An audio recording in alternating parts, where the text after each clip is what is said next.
Hello and welcome to PFF Fantasy Football Podcast. I'm your host, Ian Hartitz, and we got the fantasy football playoffs on tap. They're here. Let's go. Let's go win that championship, win some money, and most importantly, win week 15, because we can't do those things if we don't focus on the goal at hand. So as always, I'm joined by none other than PFF's own Dwain, the Rock McFarland. Dwain, happy fantasy playoffs, man.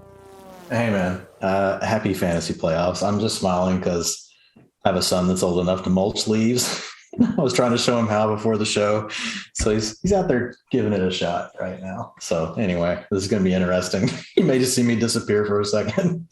Sounds good. Well, best of luck to your son mulching. I thought we had some good fantasy playoff hype going on to start this. We did. My bad. I just stole it all. I stole it all away. I apologize to the audience. I should never be allowed to speak again.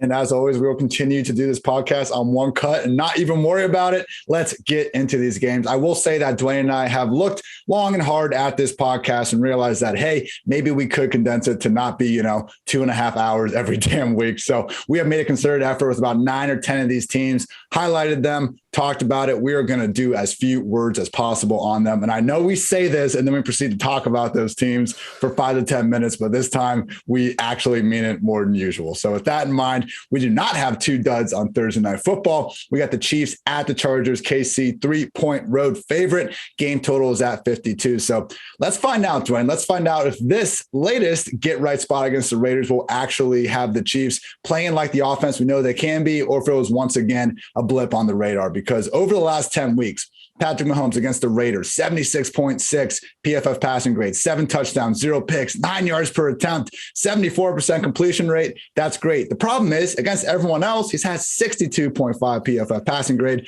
6 touchdowns, 8 picks, 6.1 yards per attempt, and a 59.9 completion rate. That's some like 2018 Josh Allen level numbers right there. Not great, but you know what? This is a Chargers defense that, had plenty of success against Mahomes the first time around, but if we can just get the best version of this guy in this entire offense, obviously they are more than capable of putting up points. We just need to kind of see it to believe it. So obviously Kelsey, Tyreek, we're running them up there. We're running them out there. We're starting them every single week. It is interesting though, seeing some of the stuff that has really come to fruition over the year. Travis Kelsey at this point is behind Mark Andrews in fantasy points. This will be the first time since 2015 that Kelsey did not finish as a fantasy tight end 1 king. Look for him to get back on track this week. Chargers defense, he had 104 yards against back in week 3. That was with a healthy Derwin James. Now Derwin's dealing with a hamstring injury. So Kelsey, don't be surprised if he, at least beats that 3.27-0 line he's posted in back-to-back weeks, Dwayne. Really going out there with that prediction, but I do think Kelsey gets more than 27 yards this week. That's my lock of week 15. You're welcome for all that. Final notes here. Tyreek doesn't have a 100-yard game since week 4, and this is a top 5 defense in yards per attempt, explosive pass play rate, QB rating on Ballstone, 20-plus yards downfield. So hopefully we just kind of get a shootout game, because lost in Mahomes' struggles has been the fact that the Chiefs defense has been playing so well that we haven't really seen them get in these competitive shootouts that were more of a staple of this offense for the first 6 weeks or so. And I think that is going to be what's going to depend if Clyde Edwards-Helaire ends up continuing to keep on keeping on. Since coming back from injury, RB15, RB23, and RB10. But Dwayne, he's still RB27 in expected PPR points per game on the year. Last week he had 15 first half snaps. Darrell Williams had 13. This is not the fantasy-friendly situation we were hoping for with Clyde. Hey, he's in a great offense. If they're going to keep scoring 48 points a week, he'll probably find his way into the end zone a time or two, provide RB2 value. But I do not think Clyde is a must-start player by any stretch in this spot. He should be in the majority of starting lineups, but I do think we can probably list 18 to 20 running backs that you would like to have over him. So a lot of guys talk about here, Dwayne, and we actually have a lot of good guys talk about with the Chargers. This time around, Keenan Allen has been activated off the COVID list. It looks like Austin Eckler should be fine to go. Let's hope that Herbert and company can make this one as competitive as it was last time around. Yeah, no, I mean, it's going to be this may be the best game on the slate. I'm excited for it. Yeah. We get to start it off on Thursday. It is interesting though. It is now the Chiefs, the defensive juggernaut, right? You wonder what their offense is going to do. But yeah, as far as Herbert goes, I've got him in my tier 2 of quarterbacks this week. So he will land inside my top 7 for sure. I mean, whenever you look at the Chiefs, even though they've been solid here lately, they're still giving up 22.3 points, to opposing quarterbacks. So that's, above average. And Herbert's played well enough. You got a game with a total like we have already hit but it's a high total of 52. It's the highest on the week. Like there's not a lot of high totals this weekend. Like this one's by far, like this is the highest by like 6 points right now. Well, there's a 47.5 for Arizona. But anyway, so implied total of 24.5. Quarterback strength of schedule is a 1.6. And so that does speak to the kind of underlying fact that the Chiefs, have been better. So that's our PFF QB SOS metric that you guys see in my ranks that I put out every single week. So it shows that it could be a tough spot for Herbert, but I just don't worry about it too much, Ian. I mean, the guy is continuing to throw the ball. It's a pass first team. We're getting Keenan Allen back, like you mentioned. You've got Mike Williams. You saw Josh Palmer play better last week. Jalen Guyton's getting involved deeper down the field. And then we've got Eckler who can work underneath, assuming that his ankle is ready to go. So as far as Eckler goes this week, I've still got him in my tier 1. We'll have to see what happens. We'll monitor the practice reports and stuff. See if any weird kind of news pops up tomorrow since it's the Thursday night game, but I'm anticipating that he's ready to play. From what I heard, it sounds like a tweak of an injury that he suffered the week before, and he played through it. And he's actually played through a couple of injuries this year. You have to give Eckler credit. Like, I think he's just basically wanted to, just make sure that he's out there as much as he can be.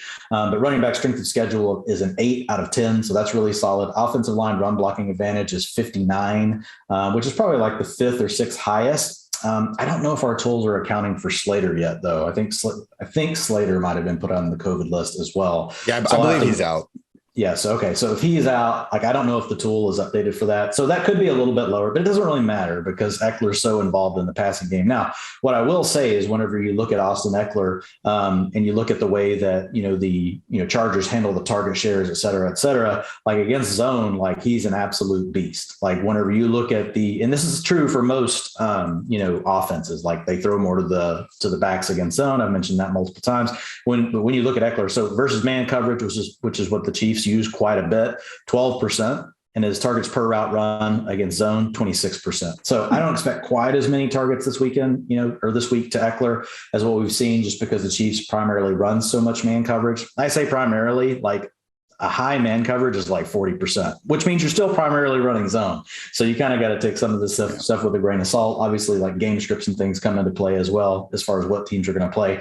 But Eckler, I do give him a small bump down in the passing attack this week. But like I said, still in my top 4, tier 1 player this week. And then when you look at Keenan Allen, he's still in tier 2. I expect him to be ready to rock. Basically, I've got him right now as my wide receiver 7 on the week. And again, I still got to tighten these things up, but he'll be in the top 12 no matter what. So he's a must start, pretty much any format, doesn't really matter. And then as far as Mike Williams, man, I don't know what your thoughts are here, but I've just, after last week, him having a chance for the funnel situation, it was really Josh Palmer that got to play the Keenan Allen role. Jalen Guyton's been a little more involved, working down the field. I don't know if it's an injury thing or what, but right now I've got Mike Williams in my 4th tier. This guy started off like in probably this tier, when the season began, and he worked his way all the way up to like borderline tier 1. And now he's had a round trip, folks. So I've got him, I've got him as a high end wide receiver 3. And I think that's probably just where he belongs right now. Yeah. You could say low end wide receiver 2, probably wouldn't argue much. I do still think that Big Mike could come through. It's just with his consistency. I think you're just safer setting your expectations in that wide receiver 3 range, and then seeing if he can give you any upside from there. Nothing to really speak of on the tight ends. With everybody back healthy, I don't expect much from Jared Cook. Yeah, Mike Williams is dealing with a heel injury. He was listed as a DNP on Monday's estimated report, but he did come back and get in a limited practice on Tuesday. Same goes for Donald Parham with a knee and Jared Cook with a quad. So, Dwayne, I would have said boomer bust wide receiver 3, not upside wide receiver 3, but I think we're pretty much. I didn't want to steal your verbiage. Oh, I know, and it's it's just so unique. I'm the only one in the industry using these sorts of terms week in and week out. Gotta love it. All right, on to Saturday football. 2 matchups on Saturday this week. We got the Raiders at the Browns. Cleveland 3-point favorite. Game total at just 40. Somehow not the lowest game total of the week, but we will get to that. Texans Jaguars disaster in a bit. Best thing we have going for us right now in this Raiders offense is the GOAT himself, Hunter Renfrow. Since Henry Ruggs got out of the picture, wide receiver 11, 1 dud, wide receiver 53. And then over the past 3 weeks, wide receiver 5, wide receiver 12, and wide receiver 1. 9+ targets in every game except that dud. At this point, Hunter Renfrow should be in the top 20 of full PPR wide receiver, just rankings. And he needs to be started basically, even if there's a fire. I did not think in week 15 in the year 2021, Hunter Renfrow would be a must start wide receiver, but that's just the way the cookie crumbles sometimes. So go with Renfrow. And after that, there is nothing guaranteed in this offense. We know Waller's still banged up. We're starting if he's back. I get it. I mean, only Mark Andrews and Travis Kelce have more expected PPR points per game than Waller this year. But just realize, everyone, the floor is so much lower in this offense than it was in the first 2 months of the year. 16 or fewer points in 5 of the last 6 games. And I'm worried about Carr in this passing game. The Browns, they don't have the best numbers across the board, but the one thing they have been great at is really making offenses work for every last bit of yardage. They are number 1 in contested target rate on the season. So I could see Myles Garrett and company just causing all sorts of problems at the line of scrimmage. So other than Renfrow and Waller, don't want anything to do with this passing game. With that said, though, I think Josh Jacobs is a part of this passing game now. 5+ catches in 4 of the last 5 weeks. Dwain, he didn't have a single game with 5 catches in 2019 or 2020. So it's been great getting that floor out of him. He's had usage of an RB1, but the Raiders offense has been so bad for the better part of the last six weeks that we usually have seen him have RB1 usage and wind up posting RB2 production. So I think he's someone, though, that in this spot we should probably feel comfortable with as an RB1. I don't think the Browns offense, which you'll get to, is good enough to necessarily blow the Raiders out of the water. We'll see if Jalen Richard returns from the COVID list. But, even then, that could be more of like a Giovanni Bernard type presence in the backfield. Like, yeah, he might get some of the pure 2-minute stuff, the 3rd and 17s and everything. But I don't think the Raiders are just going to stop passing the ball to Josh Jacobs without Kenyon Drake back in the picture. So early week PFF projections, a lot of injuries out there, so we'll see what happens. But Kevin Cole always does a great job with these. But the first run, most combined carries and targets among all running backs. We got Sony Michel, number 1 at 25, Najee Harris, number 2 at 24.5, and in third, Josh Jacobs at 23.1. That truly is an absurd touch ceiling that he has at the moment. I do think he should be in more starting lineups than not. Dwain, where do you have Jacobs? It's risky to go, I think, in the top 10, but man, I think, naming more than 12 or 13 guys ahead of him might be tough. Yeah, I don't see how you can get him below running back. I've got him at running back 11 right now. Yeah. So I don't see how you get him out of 12 just because the utilization is so strong. It's not a good matchup, right? But we'll see. We'll see what version of the Browns we're going to get. Like the whole team is, dealing with COVID right now. Like, I'm just hoping this game gets played, to be honest, like looking at this list. But I think he's got to be inside the top 12. And that takes us right over to it. The big thing to monitor, Dwain, before we get to all the COVID stuff, let's talk about Nick Chubb in this Browns backfield. Kareem Hunt is not expected to be suiting up, unfortunately injured that ankle, and on the short week, he's not going to be in the picture. And that leaves Nick Chubb as the running back. We have seen this a couple times earlier in the year. He didn't have the wildest usage, but that was a portion of the year where they were using Demetric Felton more often. I know in particular that Bengals game, Chubb was dominating the usage in the first 3 quarters, and then in the fourth quarter of a blowout, Dearness kind of got more involved. So what are your expectations here, Dwain, for Nick Chubb? Because, we've talked about this in the past where you have Chubb, you have Hunt together. They're, each an RB2, but apart, they should be a league winning RB1 potentially. Is that how you view Chubb now in this good spot?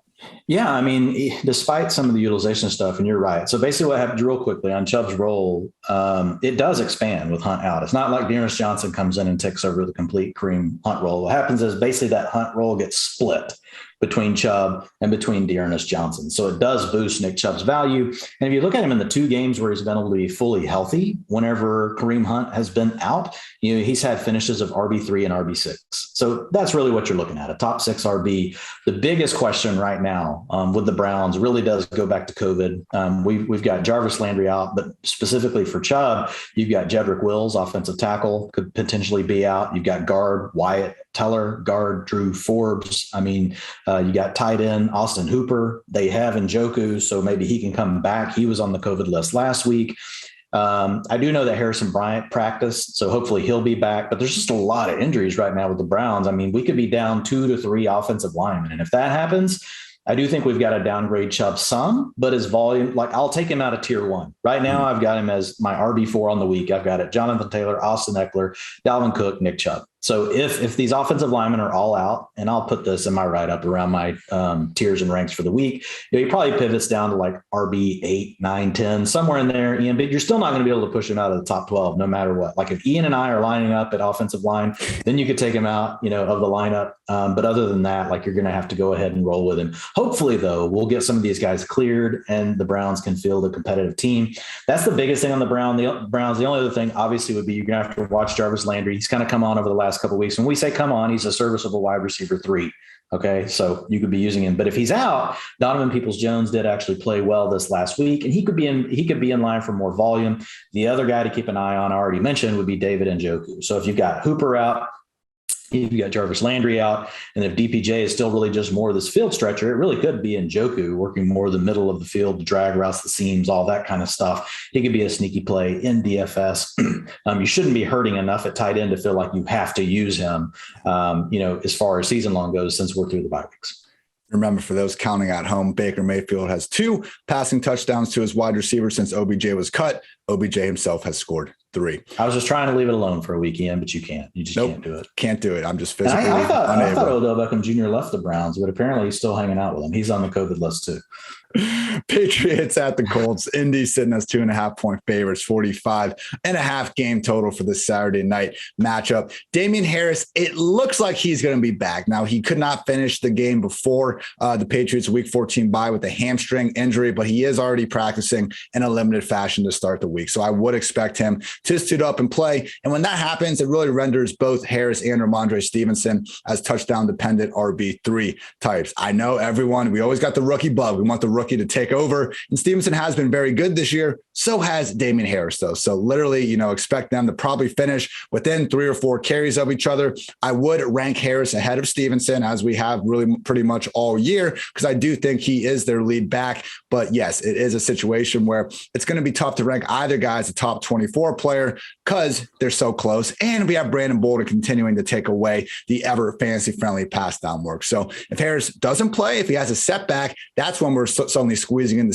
Stevenson into all the lineups we can, because in our one game with no Harris in week 10, 55% snaps for Stevenson, not great, but 20 carries and 5 targets. They are not afraid to throw him the ball. So if Harris is active, Harris and Stevenson, guys that don't necessarily need to be in jammed in starting lineups, but God forbid Harris does miss this game, make sure you get Stevenson in there.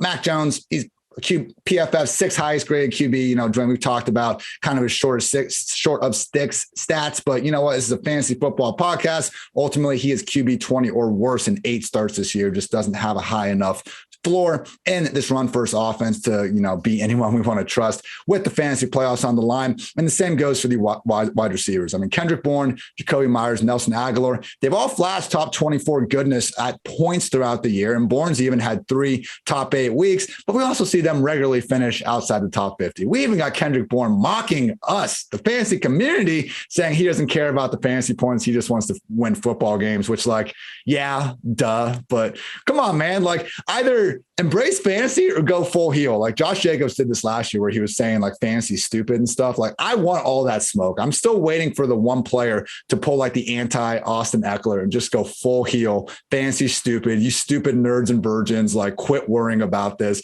Just go all in on it. It can be tongue in cheek. It'll be funny. A lot of people will hate you, but you know what, Dwayne? I don't want all in. Josh Jacobs freaked us all out last year. They love you one week, they hate you the next week. Just make sure you get paid both weeks. That's what someone like Jacobs or like Kendrick Bourne could do. Kendrick Bourne has been afforded a rare opportunity. No, more people talked about Kendrick Bourne making fun of fantasy football, and they've talked about Kendrick Bourne the entire season. So, as part of our agency, we could help convert tight ends to wide receivers to help get more paid. We're also going to start, giving media advice on how players should be talking about yourself in a fantasy league. If you hypothetically played in one and you're an NFL player, you should just make fun of fantasy. That's what you should do. So I agree with Kendrick Bourne. Just make fun of it. Finally, with the tight ends, it looked like Hunter Henry was carving out a consistent kind of top 15 ranking spot. And then over the last 3 weeks, tight end 30, tight end 35, and tight end 46. They are using Jonnu Smith much more than they were early in the year, rendering both guys as non-viable fantasy options. Dwayne, hopefully people listening to this podcast didn't have a week 14 playoff start and had to live with Jonathan Taylor on bye, but he's back and ready to go. I know the Patriots have the league best scoring defense, but can you rank anyone ahead of Jonathan Taylor at this point? I don't think so. I mean, I think if you wanted to this week, Dalvin Cook's in a really sweet spot. Eckler, if he's fully healthy. But the way I look at it again is like tiers. Like, so I've got Taylor, Eckler, Cook, and Chubb all together. And I like all of them. Fournette's down a little bit this week. Like I've got him a couple spots below that. But yeah, with Taylor, like I don't know. Like, let's just put him at 1. Like he's my favorite player in the tier. So I just go with that. So looking at the rest of this team, Wentz, it's a tough matchup, for a quarterback against the Patriots, only 15.9 points per game. We do have that last game with Buffalo and like the 80-mile-an-hour hurricane, that they were playing in. So it's a little bit jaded, like as far as this data goes, but still, like the Patriots overall have been a really tough matchup, period. And, to Jonathan Taylor's credit, like the Colts know that they're really more of a running team. So I am ranking Jonathan Taylor high. Carson Wentz, I don't want to use this week. He's in my tier 6 of tight end of wide receivers, quarterbacks, tight ends, running backs, whatever.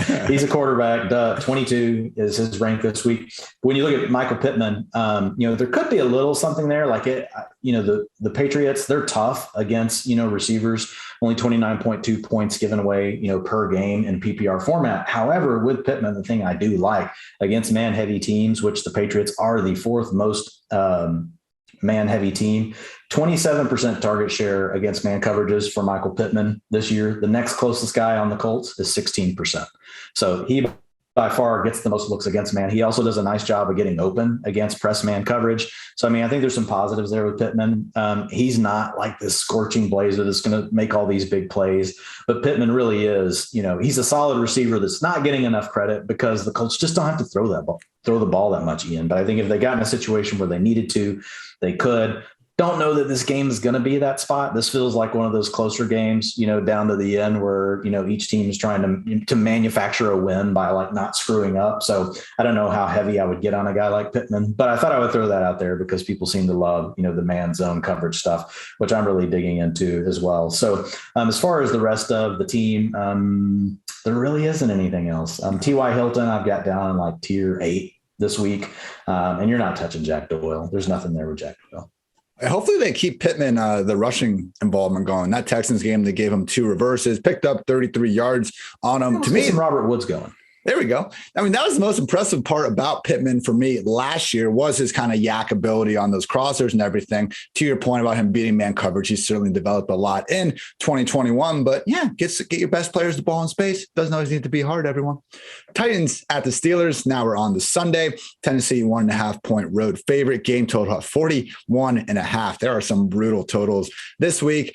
At this point with the Titans, it's hard to get behind anyone as a legit, tight end, definitely not a tight end 1, maybe not even a tight end 2. Don't have a wide receiver 2. I think Julio is, in the wide receiver 3 range, but it's similar to kind of Cortland Sutton at this point where if we had the Girl Scout with the gun showing up to our door, like I'm not sure how confident we would be in putting them inside the top 36, but we know they're talented enough to do it, even though it's been tough in recent weeks. So just 45% snaps last week for Julio. It kind of makes sense that they would ease him back in a little bit. 20-0 win over Jaguars. Obviously spent the better part of the last 2 months on the injured reserve list. Hopefully we see that ramp up, but I don't think Julio is necessarily a must start for some of these deeper teams that could obviously have several top 24 options already. So Julio, winnable spot. This Steelers defense definitely isn't a big time unit to mess with, but I think even more so it's been teams able to instill their will on the ground. With that said, man, points are points. And, this steel curtain defense over the last 4 weeks, they've allowed 36, 19, 41, and 41 points. So that's really the only reason why with Deontay Foreman, I'm not completely out because my goodness, that usage last week was horrific. Jeremy McNichols, 36% snaps, Dontrell Hilliard, 35%, and Deontay Foreman, 33% snaps. That is absolutely gross. And that was in like a best case positive game script for Foreman. So he should be getting 10 to 12. You would hope more carries per week. I could see him making the most out of these against Pittsburgh's league worst defense in yards before contact per carry. That was the wild thing about the Dalvin Cook game, man. We know Dalvin's great at breaking tackles and everything, but he had 110 yards before contact. Jonathan Taylor against the Jets, only other guy this year to clear triple digits yards before contact in a single game. So, with that said, Foreman, I think he's a touchdown dependent RB3 because ultimately this is the bottom 5 offense in the league right now. And it pains me to say that, but it's true. Without Derrick Henry,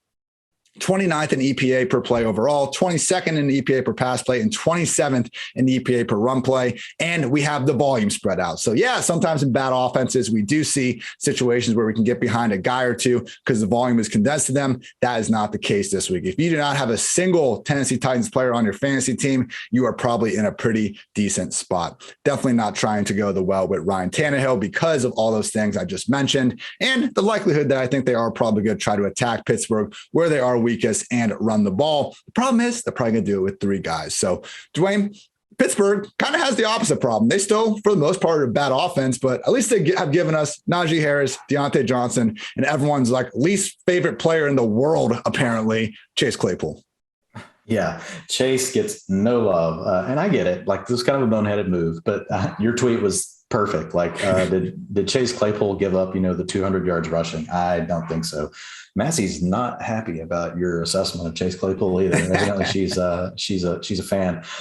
But yeah, starting with Roethlisberger in the passing game, it's warmed up a little bit, Ian, over the last couple of weeks. I know it's like nothing to get too excited about, but 2 out of the last 4 games, Ben does have top 10 finishes as far as fantasy quarterback, finishes go. I mean, before that, like nowhere near, right? 28, 24, 22, 27, 17, 22, 17, 15. Jeez. Here's his last 4 games, 8, 21, 15, and 6. They are throwing the ball a little bit more, seem to be less, of some of the schematic changes that they were trying to utilize early in the season. It's almost just like they're saying, fine, just stay in shotgun, whatever. We'll just set back, let you use the weapons. And they do have enough weapons, right? When you look at it, that's the positive about a quarterback like Roethlisberger is, they can come through if their weapons make the plays for them. Not so much that, Ben is going to facilitate all of this and that he's going to carry the team, but the weapons can help him out. It's kind of like, he and Teddy Bridgewater are similar. Like, do you want to start them any week? No, but their weapons could come through for them and actually save the day. Jimmy Garoppolo is kind of similar. Like, you got this kind of group of players that are all, kind of like. So as far as the receivers go, Deontay Johnson, everybody knows like Deontay is the target hog. Last week it did dip down, but look, he's mortal, folks. 22% target share. A lot of receivers will still just dream of that. You get spoiled when you see 30%, 32%, 35%, all these high numbers. But I expect Deontay to easily bounce back this week. 41.8 points given up per game by Tennessee to opposing wide receivers. So I've got Deontay Johnson inside my top 8 this week, borderline tier 1. I may actually move him up into it. I had him in tier 1 last week, though, Ian. I felt like I slightly jinxed him. So I want to be careful. But Deontay will be in my top 10. Chase Claypool, the guy you mentioned, the villain that nobody wants to love. I think he's a borderline wide receiver 2 this week. I've got him as a high-end wide receiver 3. We need to see his practice. Like, the thing that bothers me with Claypool right now, and I think it is related to the toe, is we've just seen the routes come down.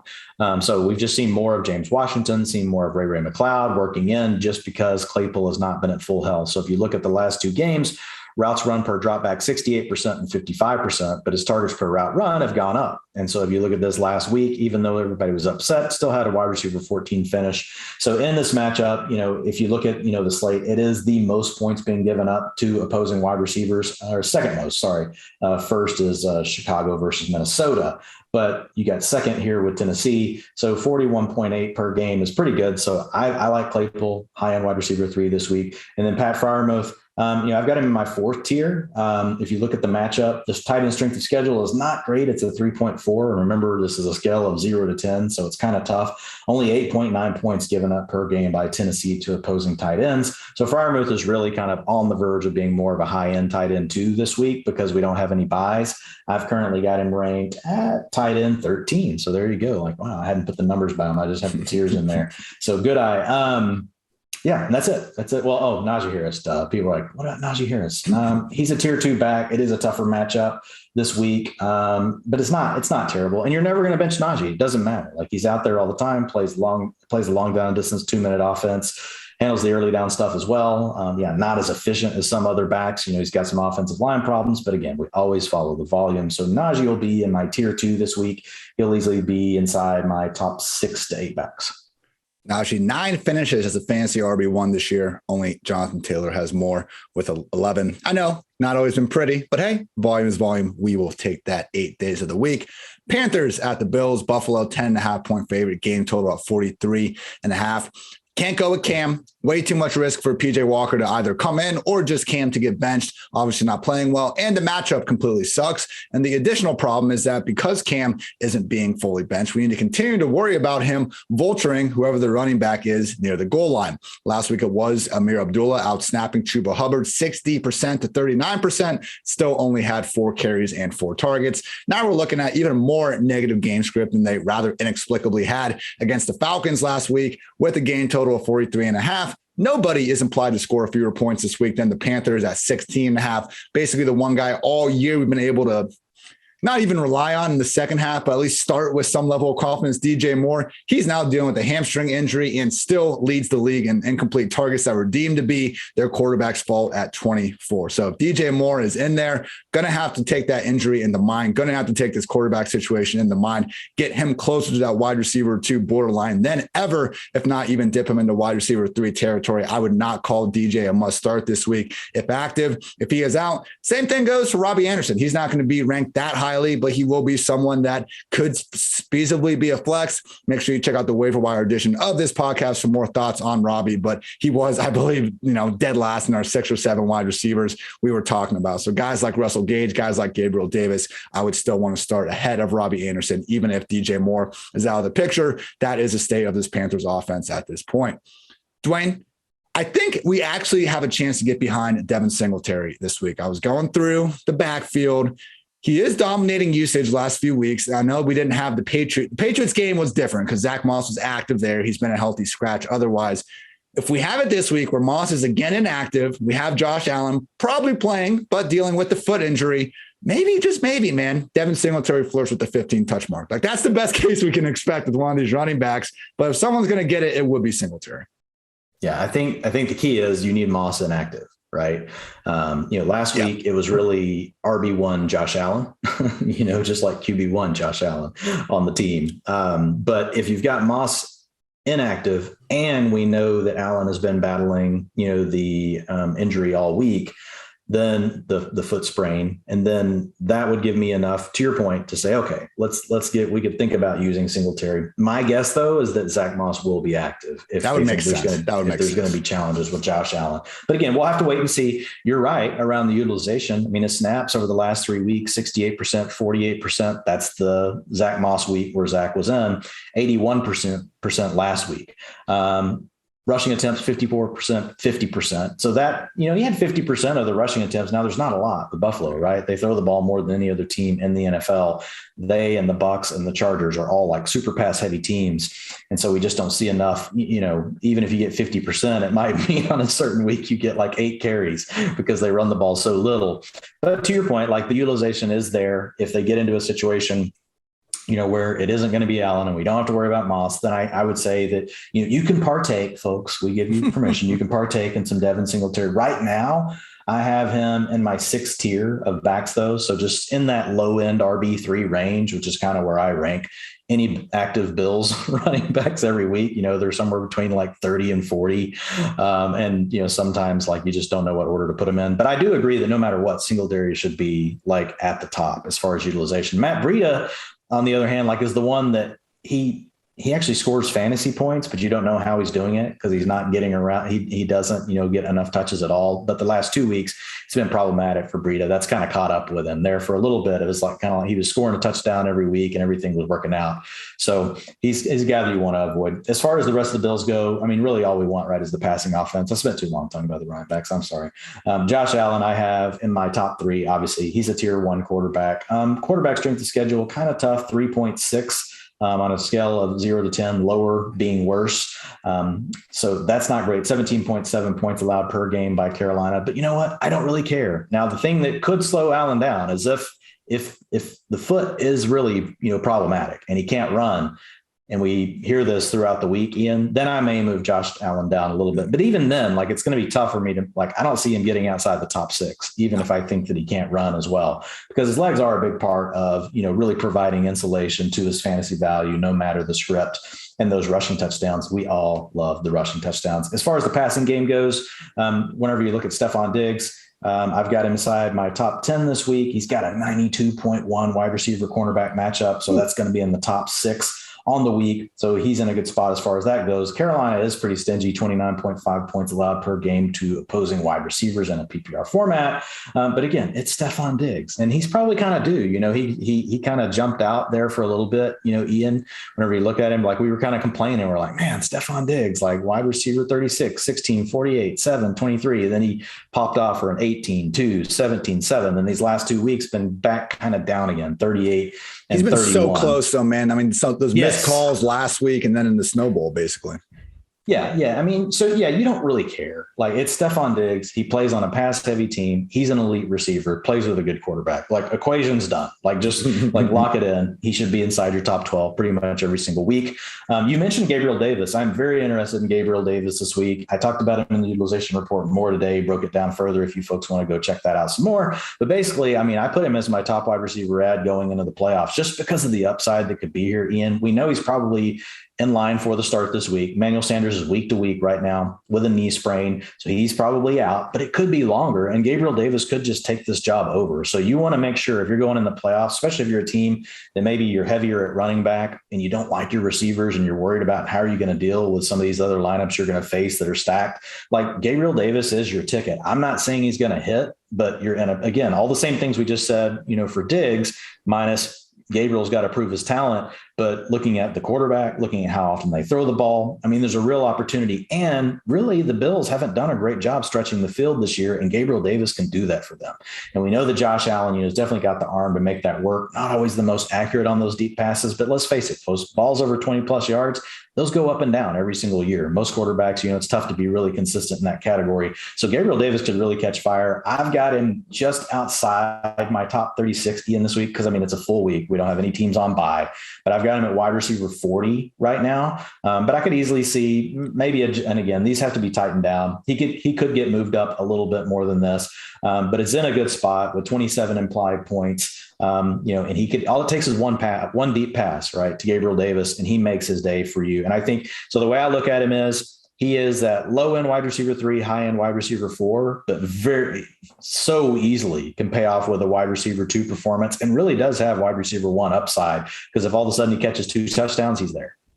And I think that there's actually a chance in this one that we wind up seeing Gilmore going around the field and tracking Stephon Diggs. Last week was the first time all year the Panthers asked Stephon Gilmore to shadow the opposing wide receiver 1. That was Russell Gage. And Gage still had 4 catches for 64 yards. But just realize, if we have Gilmore on Diggs, it would make sense if Allen looks Gabriel Davis's way a little bit more often. I'm not saying Gilmore is quite playing at Defensive Player of the Year caliber, but, based on some great tackling, limited snaps compared to some other guys, he is PFF's single highest graded cornerback this year. So get your popcorn ready for that potential matchup. NFC East battle, we got the football team at the Eagles, Philly 5-point home favorites, game total at 44. Adam Schefter has reported that Taylor Heineke is expected to play through that ankle injury. But man, this is just one of those quarterbacks where if you take away that mobility, I really think we're going to have a problem here. We already see the arm strength being enough of an issue week in and week out. He is literally the worst quarterback in the league, throwing 20 plus yards downfield, yet he still thinks he can call Terry McLaurin, tell him to go further and then underthrow him and cause him to get concussed in the first place. So hopefully Terry McLaurin can make out of the protocol, suit up for this one. He's someone that, who are we just talking about where Julio Jones-esque. I don't know that you need to start Terry McLaurin if it's a situation where you have a pretty loaded lineup. He's someone that we've been going to the well with. But Dwain, more and more, man, we talk about the boom or bust, but it's really becoming, okay, there were a couple booms earlier in the year, and now just a hell of a lot of busts. So nothing against Terry, the player, just this passing game has been so up and down that it's tough to expect, too much from him. So I think maybe a little bit more in that Mike Williams territory. I probably would start Terry over Mike Williams if active, but I think he's much closer to Mike Williams than Keenan Allen. I can guarantee that he is much closer to Mike at this point. So something to keep in mind with Terry. if he is out, there's no one else we can play because it's just too crowded. Like the Washington football team is basically pulling a Jets, and they have Adam Humphries, DeAndre Carter, Cam Sims, Diami Brown, and Curtis Samuel forming this annoying 5-way committee. We also got Bates playing ahead of RSJ, but they're both stealing snaps away from each other. So can't trust any of the complementary pass game options. And we're probably firing up Antonio Gibson in your starting lineups again, even if J.D. McKissic is back from the concussion protocol, which it seems like he will be. I get it. Last week wasn't great. PPR RB 36. Just keep in mind before that, RB 6, RB 7, RB 23, and RB 7. It comes down to whether or not Gibson can get something close to neutral game script. And, I would hope that Washington isn't down 27 or 24 points, whatever it was at halftime, to the Eagles the same way they were against the Cowboys last week. So pretty much every running back is going to have a hard time coming back from that sort of game script when you don't have your team's featured pass down role. We've known Gibson has that floor, but we also know with neutral game script, he can go for 20 plus touches and find his way into the end zone once or twice. So Gibson remains a volume-based RB2, just a little bit more volatile, I think, than we would prefer. Now, Dwain, I had, sometimes I just crack myself up, and I got myself pretty good today because Miles Sanders is more overdue than Tropic of Cancer. You like that one? Sure, Ian. Sure. You don't get it? You don't get it? That's like an old-timer joke. Like guys like you, Jerry Seinfeld. Old-timer. Yeah. Okay. Wow. Yeah, I think it's a really great joke. I think people are laughing in their car. I think you're the one that doesn't get it, Dwain. I mean, people are probably laughing in the future in their car when they hear this. I'm sorry for completely killing the mood there, but if you want to talk about the Eagles, that'd be great, man. Appreciate you. Jalen Hurts, man. He's in a good spot. 25.1 points allowed per game by Washington to opposing quarterbacks. They've been a little bit better than that lately. But Hurts is expected to play, coming out of the bye week. He missed the week before the bye where he had Gardner Minshew get the start. But we expect to have Hurts back at his full ability of his powers. So rushing will be on the table. And then we've got a good matchup through the air for one of his weapons. So there is a potential stack option here with Devonta Smith. If you look at Washington giving up 39.5 points per game to opposing wide receivers. But our wide receiver strength of schedule matchup says it's not as great for Devonta Smith. And if you look at his wide receiver cornerback matchup, it's about average at 56.2. So he's not completely green, Ian, on the Christmas tree. But overall, this is a matchup where he's playing against another team that gives up a lot of points to fantasy wide receivers. So you still lean into it, just not completely lit up green. As far as the rest of the Eagles receivers, you're going to avoid it. But as far as Dallas Goedert goes, he's a player that I know you and I have been screaming for. And I feel like we were basically going hoarse and we couldn't actually talk about Dallas Goedert anymore. Thank God, Dallas, we love you. You came through for us, but the utilization with him remains elite, always out there over the 80% threshold of the routes run that we want to see. And then if you look at his targets per route run, also elite. And now he's in a really nice spot this week.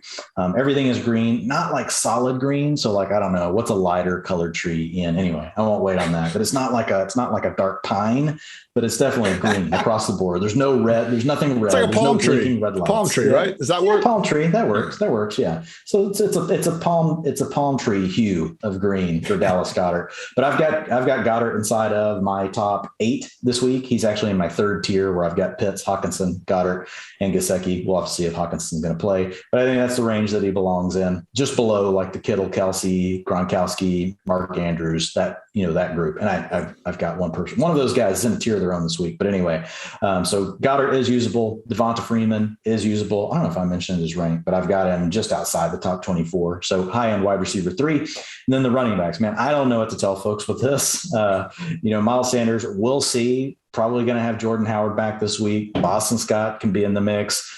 Kenneth Gainwell, there's going to be 3 backs involved. Now, we did see when Sanders first came back, he was kind of on pace early in a game to really, even though you had other guys active to take over, then what happens? He fumbles. Then we have a couple of games where you have other guys hurt. What happens to Miles Sanders? He gets hurt. So I've dug on this. There's not really a clean data point anywhere, Ian, to just say that here was this healthy game with Miles Sanders, with all this other competition. It's like every time we start to feel like we're going to get a read on it, like something changes. There's a new variable. So I am going to rank Sanders at the top, right, of these guys. But at the same time, I don't feel super confident about it. I don't know what your thoughts are on where you've got him for this week, but I've got him in my tier 4 of running backs, which is basically from running back like 20 down to running back 30. Like, so he's in there with a group of 10 players, meaning like he could perform more like an RB3, but he also, we acknowledge in a run heavy team like the Eagles, the second most run heavy team in the league, like even 50% of the carries could be enough to come through, especially if he breaks off a long run to where he could easily be an RB2. Like he's got an RB1 performance in there. Like he's got the ability. Like he's not like the best at reading blocks and all these sort of things, but he is an athlete. Like he can break these long plays. We just haven't seen that version yet of Miles Sanders this year. So I think that's about where he deserves to be. We would call what Ian would call the borderline RB2 treatment. And again, we've got everyone back from bye. So it's just tougher when you've got a full slate of guys to pick from to figure out how you're going to get someone like Miles Sanders all the way up the board and just saying, hey, he's a must start as an RB2. I just don't think you can get there. Right. There's just too many workload concerns. And the thesis of my poorly timed and delivered joke to start off that segment was the fact that Sanders has 135 scoreless touches this year. Tevin Coleman is in second with literally half that at just 67. So from the one standpoint, yeah, how can Sanders go this much longer without putting up a big game, without finding the end zone? On the other hand, it's like, well, like you said, Howard's back. Gainwell could be there. Scott could be there. Who knows who's going to be there? Sanders should be the top guy. But yeah, I do think I will have him ranked closer to RB30 than RB20. Certainly not someone that needs to be jammed in the lineups. And now for the main event, Texans at the Jaguars, Jacksonville. Somehow it's legal. Hang on, Ian. Let me start the timer. I'm going to cut us off. No. So, somehow it's legal in America for Jacksonville to be favored in a professional football game. They are by 3.5, game total resting at 39.5. We don't even have a 4 in that one. Absolutely brutal. Davis Mills, congrats on throwing over 300 yards last week. Just realized did not have a single completion over 20 yards downfield in this offense. Brandon Cooks remains the only person worthy of your time in Fantasyland. Wide receiver 22 on the season, 28 per game, on pace for 95 catches, 1,102 yards, 6th season of his career with 1,000+ yards, firmly in wide receiver 3 territory. Not someone you love to start, but someone that you know can give you solid games from time to time because he has virtually done that his entire career. Quickly with Davis Mills, he is PFF's 37th highest graded passer. Trey Lance is 35th. Trevor Lawrence is 38th. Justin Fields is 40th. Zach Wilson's 41st. And Mac Jones is 6th. I really think it'd be a lot cooler if these rookie quarterbacks weren't so shitty, but that's just the way things are this year in 2021. And finally, as Dwayne and I talked about on the waiver pod, these running backs, miss me with them. We do have David Johnson on the COVID list. And, looking at Rex Burkhead, he's considered day-to-day with the hip injury. We also got Jalen Samuels on the COVID list. So if it comes time for Sunday and Houston says, hey, all these guys are out and Royce Freeman's going to be our bell cow, maybe then we can put him in the top 36 players, but I'm not going to be feeling good about it because, Dwayne, last week, Royce Freeman finished as a PPR RB20 and week 8, Burkhead was the RB22. Those are the top 2 instances of this Texans backfield all year. So that's the ceiling you're chasing, people. Maybe they'll finish as a low-end RB2. That's like your best case scenario in a backfield we haven't been able to predict all year long. So like several of these teams I've had in a row, if you don't have a single one of these players on your team, thank the fantasy gods and move on like I am now to Dwayne to break down the Jaguars. And, Dwayne, if Urban could do one thing for us, just one thing for the fantasy community, and that would be enabling James Robinson and back-to-back smash spots in the fantasy playoffs against the Texans and against the Jets, I'm just not confident it's going to happen. Yeah. If you ask Urban Meyer about it, he'd probably tell you he's pretty sure that they're getting James Robinson more involved. There's players that don't get snaps that they're asking this guy. I saw someone. I think he's more involved. I saw someone in that thread there, asking the reporter if they could ask Urban what he thought about a made up name and just see what he'll say at this point. If he even knows the full roster. That's like the old radio prank, that old people like I would play, on these sports talk show hosts. Is alcohol the guys that would act like they knew everything we would call, and we would act like we would make up some name before the draft. What about so-and-so out of some small school? And sometimes they would go with it. Oh yeah. And you're just like, you idiot. Yeah. All right. So James Robinson, and this is all I'm going to talk about. You guys, look, if you're probably not in the playoffs if you're having to start Jaguars wide receivers, but James Robinson could give you a chance.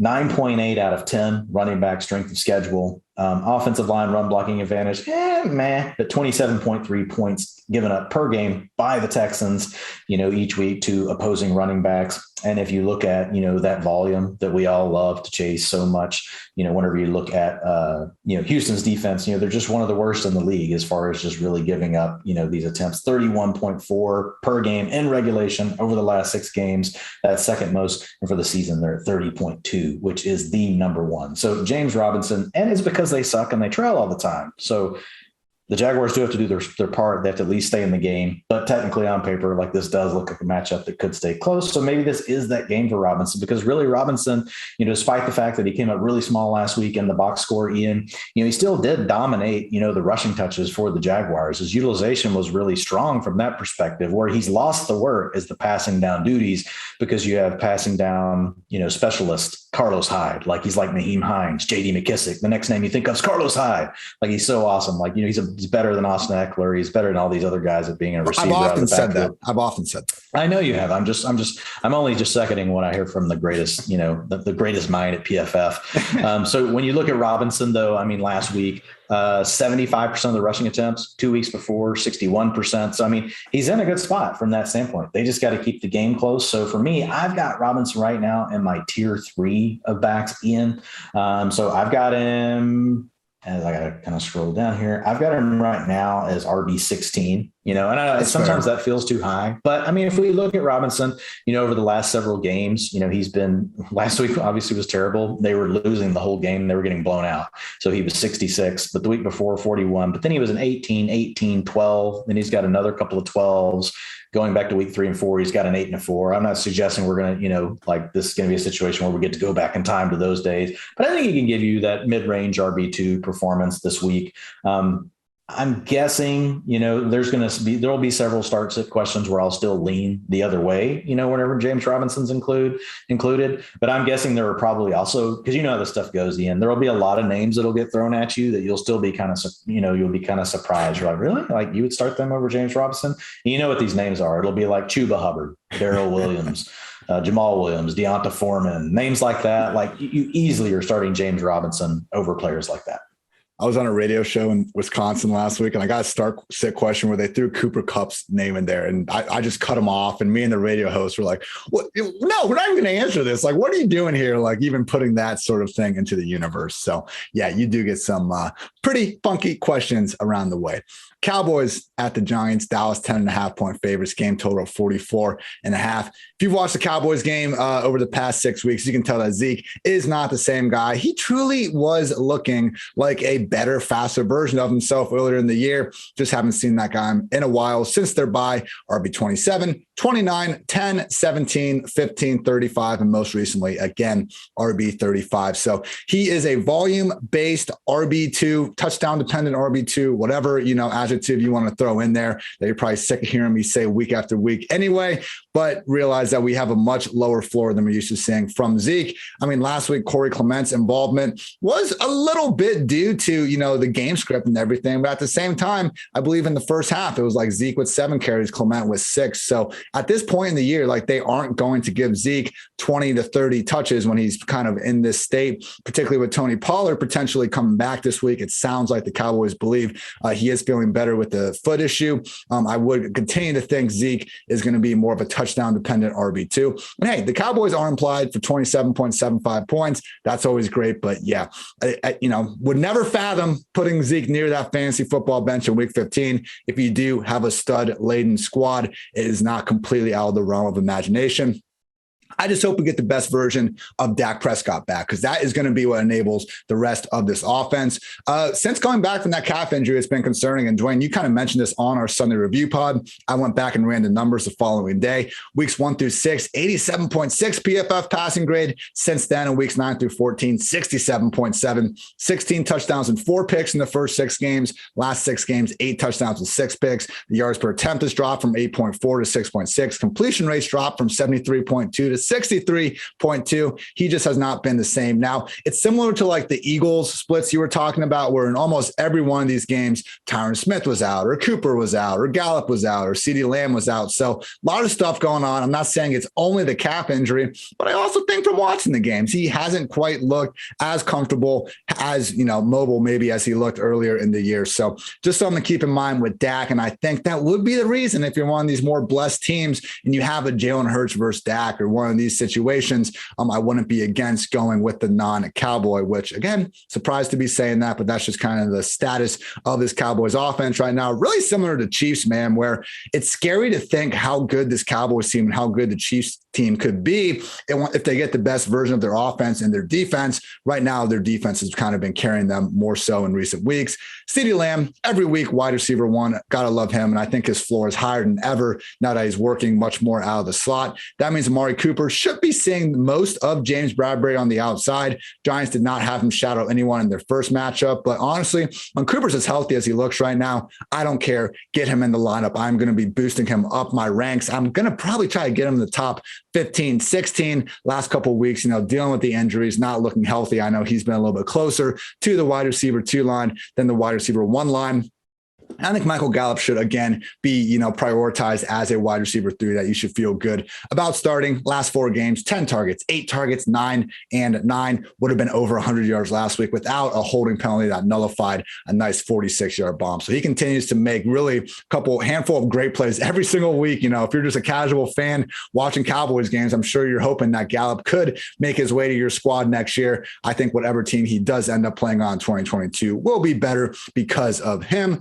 And finally, Dalton Schultz did ball out against the Giants last time, but that was with Gallup out of the picture. And Dwayne, as we said all year, Schultz, when all 3 of these receivers are healthy, he's someone that's much more in that kind of borderline tight end 1 tier, as opposed to someone that we're actively moving ahead up into the top 6, top 7. So I'm fine. I think the big advantage right now with Dallas, even though, Dak's obviously trying to work through some issues for the passing game, is just that they don't want to overload Zeke, so they kind of have to pass first by nature now, because, Corey Clement came in and really finished that game off for Zeke last week. But if you noticed early in the game, it really was more of the passing game. And, Dak did make some mistakes, but I think that is enough to help all of these different weapons. Because I think if Zeke was fully healthy and the offensive line was the way it was early in the year, like in these games like this, you would see Dallas 50% pass, 50% run. Yeah. But now you're going to get a game where they lead the whole time, and you still could see them drop back to pass 60, 65% of the time, because they're having to try to nurse Zeke through. Pollard's hurt to get to the playoffs and hopefully have those guys ready. So no, Schultz, he's not in the Gronk tier or anything like that. But to Dwayne's point, this is a pass-happy offense. And, similar to someone like Dawson Knox, if we have a full-time player in a pass-happy offense, that we also, quite frankly, expect to put up points more weeks than not. Again, 27.75 game implied total. That's an awfully high mark on the week. Schultz, I do think, deserves to, win those tiebreakers. If it's 2 guys that you can't pick between, it's just so tough. You can't do it. Your fantasy analysts won't listen to your reply on Twitter, whatever the issue is. Pick the guy in the best offense, and I think that'll work the majority of the time. Dwayne, on the Giants, it's looking like Daniel Jones is going to be out another week with this neck issue, which means we'll have Mike Glennon under center again. Who knows what's going on with these receivers? At least we have another RB1 performance by Saquon Barkley. Yeah, he needed some garbage time to get there, but all the points count the same, Dwayne. It was a cool play. Hell yeah. To burn somebody on the outside, on a sluggo route, like for a touchdown wide open, I'll take that. But yeah, with Barkley, I didn't mention, on our recap show. So just to kind of clarify for everybody, there were some concerns because we had seen his snaps drop from 75% to 54% with Devontae Booker out there playing more. So I went back and really broke it down. Barkley handled 69% of the snaps and 88% of the rushing attempts through the first 3 quarters. Then once they were down by 10 or more points, and really it was in the fourth quarter of the game where Booker just saw all of that additional work. So I really do think it was just a situation where they're trying to keep Barkley fresh, not that they're going to the playoffs or anything, but just trying to be mindful with a guy that's been hurt a lot. He's in his contract year. So if the Cowboys, are in a situation where they somehow allow the Giants to stay close in this game, it could be a solid spot, for Barkley. Now, I will say the Cowboys do run quite a bit of man coverage, which typically is not the best thing for opposing running backs. So when you look at Dallas, as far as man coverage goes, they run the 5th most, just below New England, slightly more than the Buffalo Bills. But again, it's 38%. The number number one team is Miami at 47%. So you just kind of got to keep these things in mind. And again, it does depend on game script. The closer the game is and the tighter things are, the more man you're going to see. The more that they get ahead, the more you'll see them actually use some more zone, just keep everything in front of them.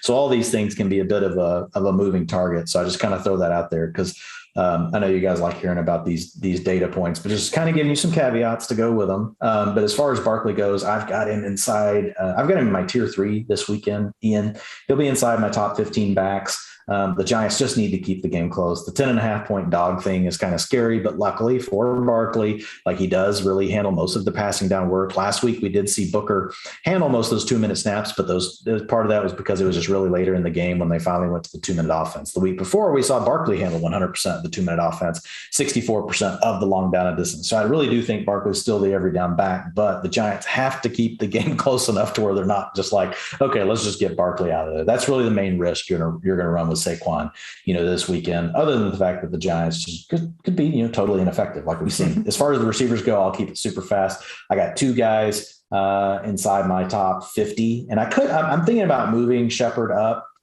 a little bit, Ian, just because of this man coverage stuff that Dallas likes to run. And if they somehow make it into a game, which would then mean Shepard would have value, like theoretically, like I think he is the player that you want to look at. Last week, he had 80% of the routes in his first game back. Wasn't a great day at the office for Sterling Shepard. He finished as wide receiver 65, but if I had to pick a Giant receiver, it would be him. Yeah. If you look at it on the season, Ian, 43% targets per route run for Sterling Shepard. So he is by far the most targeted Giant in man coverage situations. So if you're going to make a bet on this game and put a chip down on it and say, I'm going to use these Dallas players and I want to bring back player, if you're doing DFS, I think Shepard is the player because he's the one that's most likely to need to perform early in the game when the Cowboys are running their man coverage to keep the game close. And then if it continues to stay that way, I think he will continue to be the target of whoever is the Giants quarterback for the week, whether that be Mike Glennon or Daniel Jones. And would just note that when we did our waiver pod and listed Kadarius Toney as I believe the 4th best wide receiver to get, we found out shortly after that he got put on the COVID list. So kindly disregard that, if you will. Cardinals at the Lions, Arizona 13.5-point fave. Game total 47.5. Dwayne, Kyler overall QB1, yeah? Yeah, I have him as QB1. I got him at QB1, Allen at QB2, Brady at QB3. That's my tier 1. I'm going to move Brady above Allen until we hear about the leg, but he's in tier 1.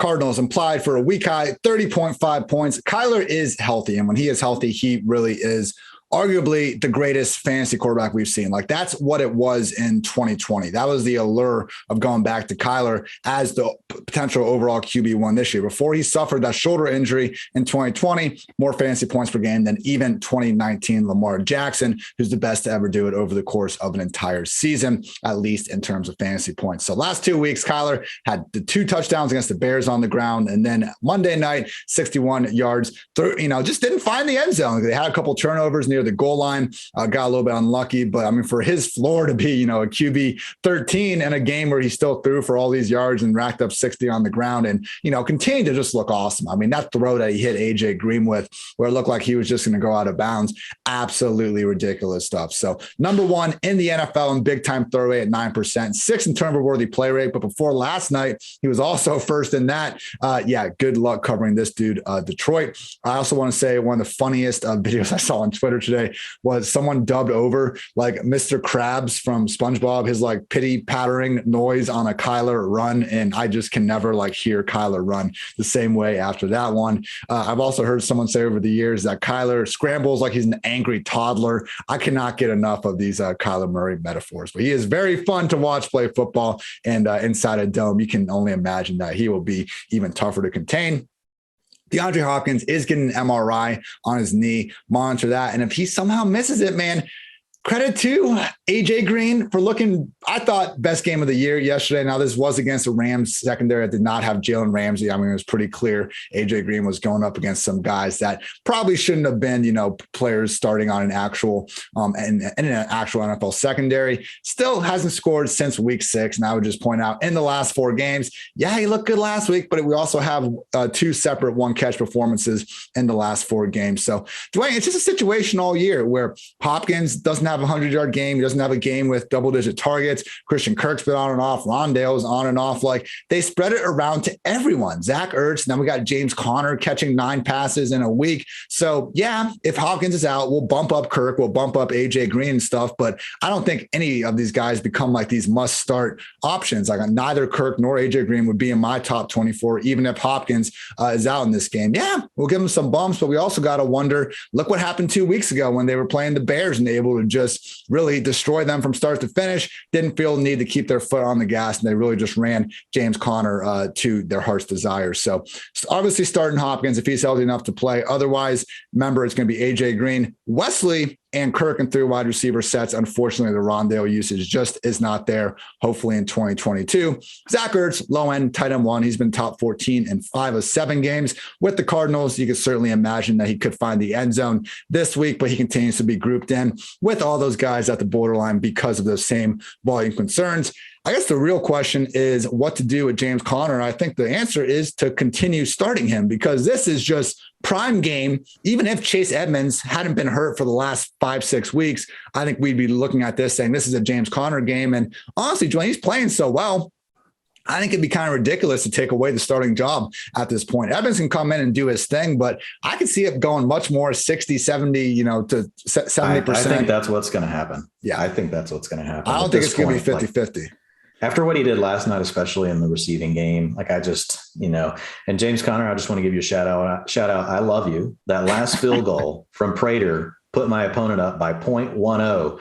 That junk last second dump down to Conner, Ian, gave me the $1,500 win. So thank you, James Conner. Let's go. I told you you'd get there, Dwayne. I told you, man.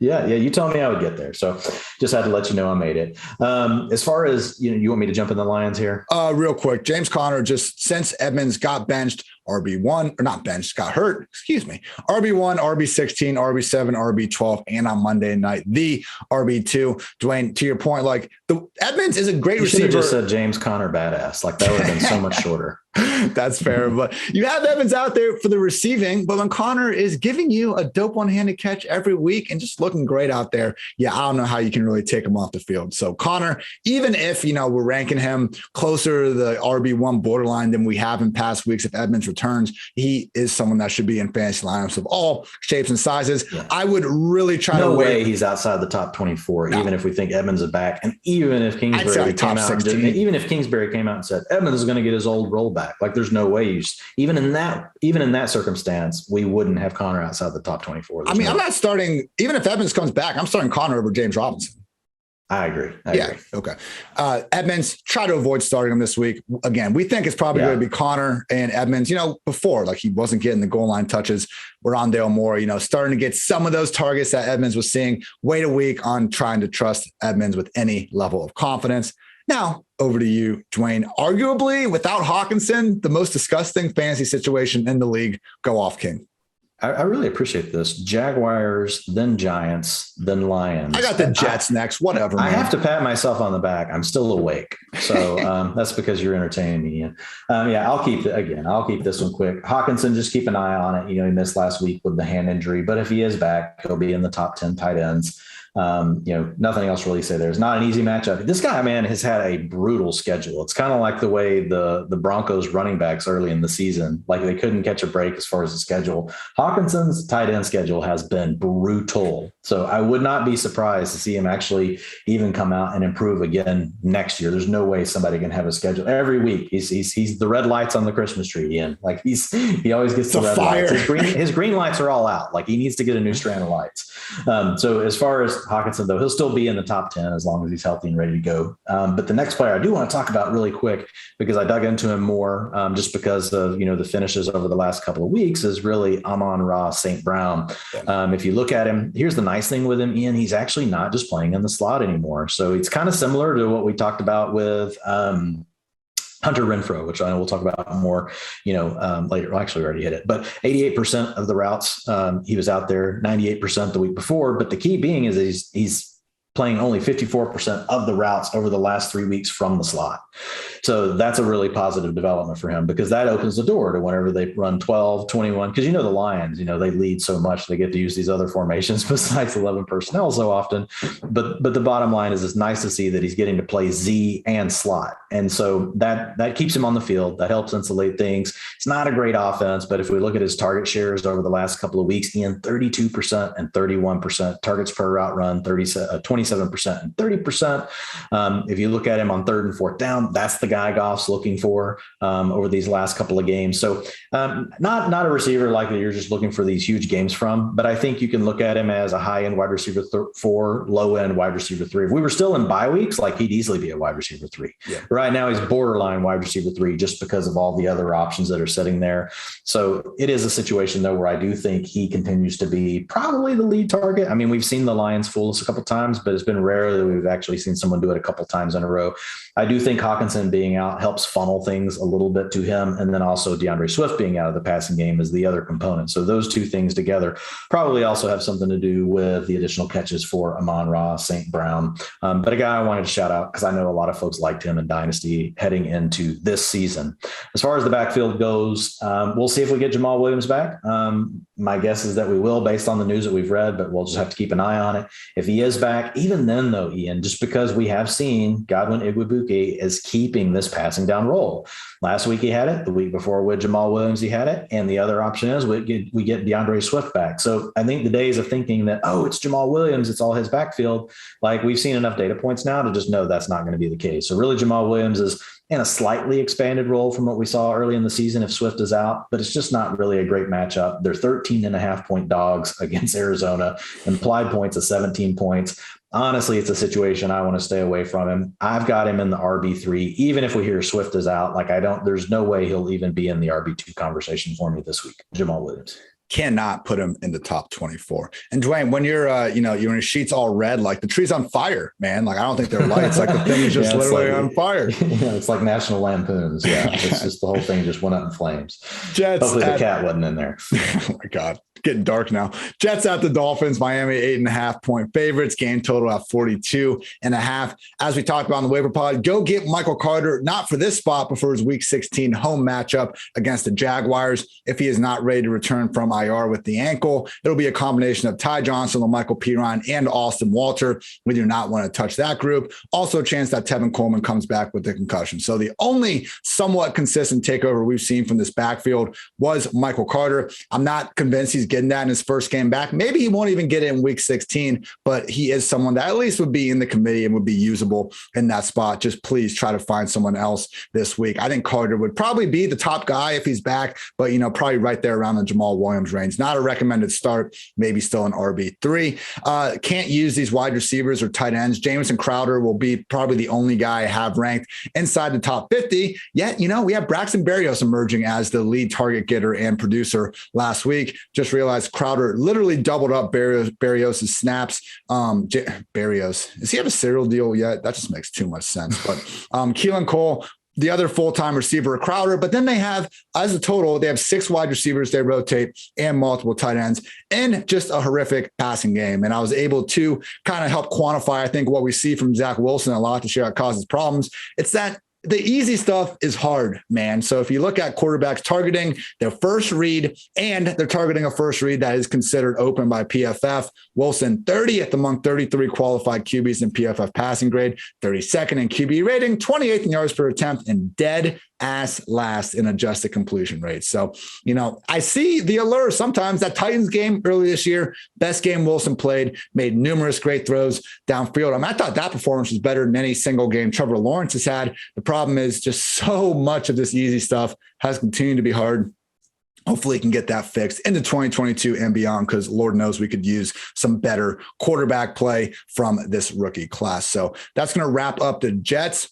Dwayne, we got a COVID-induced Dolphins running back room. Maybe, just maybe, Duke Johnson gets there. I doubt it, though. I think at the end of the day, we're looking at a passing game that has the good matchup, and Lord knows they have enough volume. Yeah. We'll have to see what happens like with the backfield. There's a chance Philip Lindsay, Myles Gaskin, and Salvon Ahmed are all vaccinated, right? So there's an opportunity if they can get the 2 negative tests, right, 24 hours apart. There's an opportunity to get those players back. So we'll have to wait and see. But until then, yeah, I guess right now, and I'm not putting Duke Johnson or anybody like that in my ranks yet. This is one of those situations where I'm just kind of letting it play out. My assumption is that Gaskin is actually going to be available for the game. Yeah. And if he is, he's in a great spot. If you look at the running back strength of schedule, it's an 8.5 out of 10 this week, 35.5 points given up per game, by the New York Jets to opposing backs in PPR scoring format.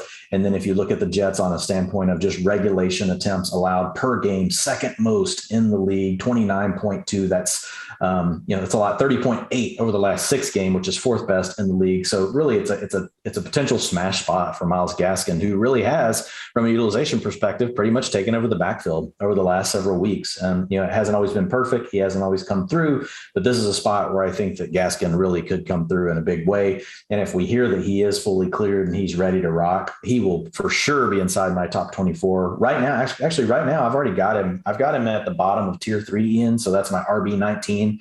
Yeah, I've got him 1 behind James Conner, 2 behind Aaron Jones, 3 behind Cordarrelle Patterson. So right there in that range, again, I've got to tighten these down. They're not all the way done, but I feel good about Gaskin.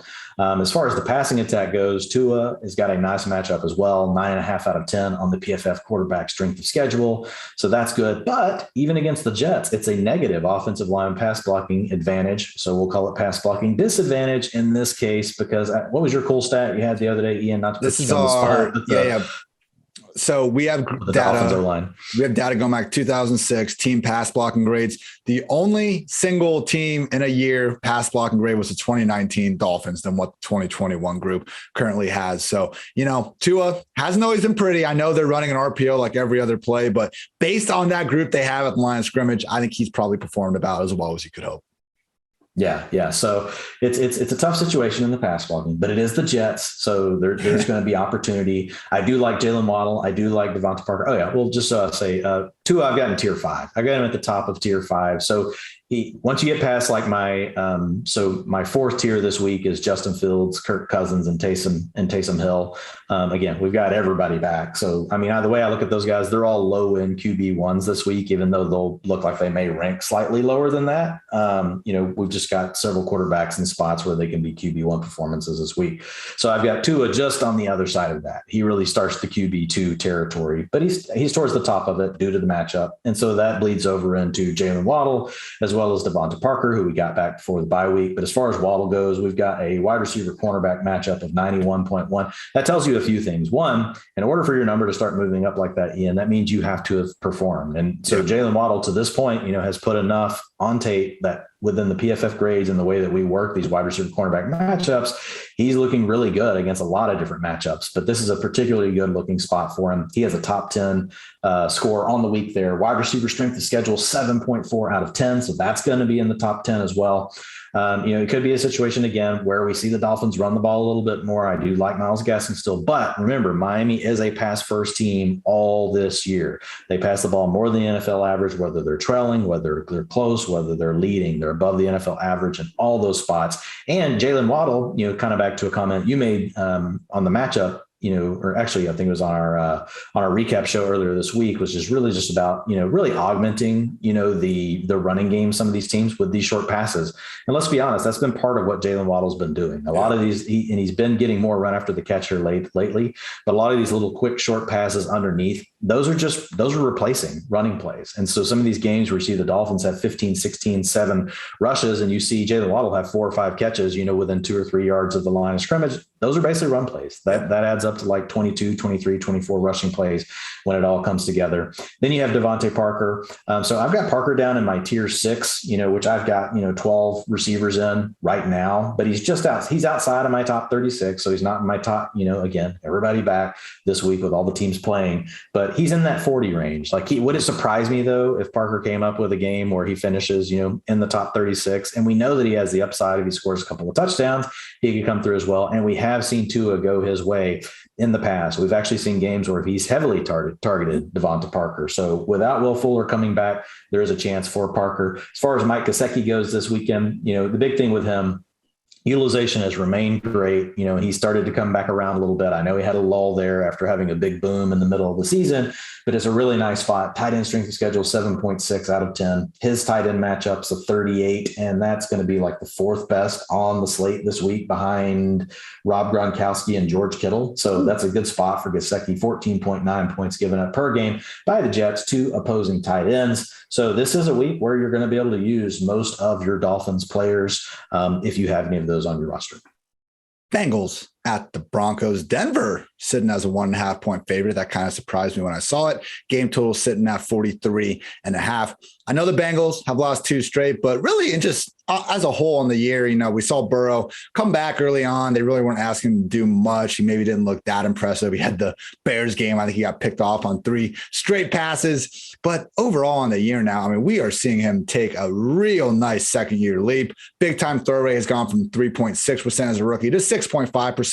Yards per attempt up to 8.4 from 6.5. Adjusted completion rate 77.2% after finishing last year under 72%, and also reducing his turnover-worthy play rate all the while long. So, arm strength isn't exactly his huge forte. We had the Urban Meyer quote from, when they were at Ohio State together, Urban just kind of calling him baby arm and asking if he could outthrow high schoolers, whatever the hell the exact verbiage was. I know that, Urban Meyer, everything he's done isn't exactly aging well these days, but, it's a reality. When you look at Herbert and Burrow, one guy can throw the ball over the mountains. The other guy needs to be more anticipatory, but he is doing that. And I think you can really see Burrow's excellence, his mental side of the game shine through when they're facing the blitz, where he only trails Kyler Murray in PFF passing grade, and he averages 11 yards per attempt, which is best in the league against the blitz. Broncos do blitz at the 10th highest rate in the league. So I wonder, man, I know it's a great defense. Vic Fangio has these guys always well coached. They're top 8 in fantasy points per game against quarterbacks, running backs, wide receivers,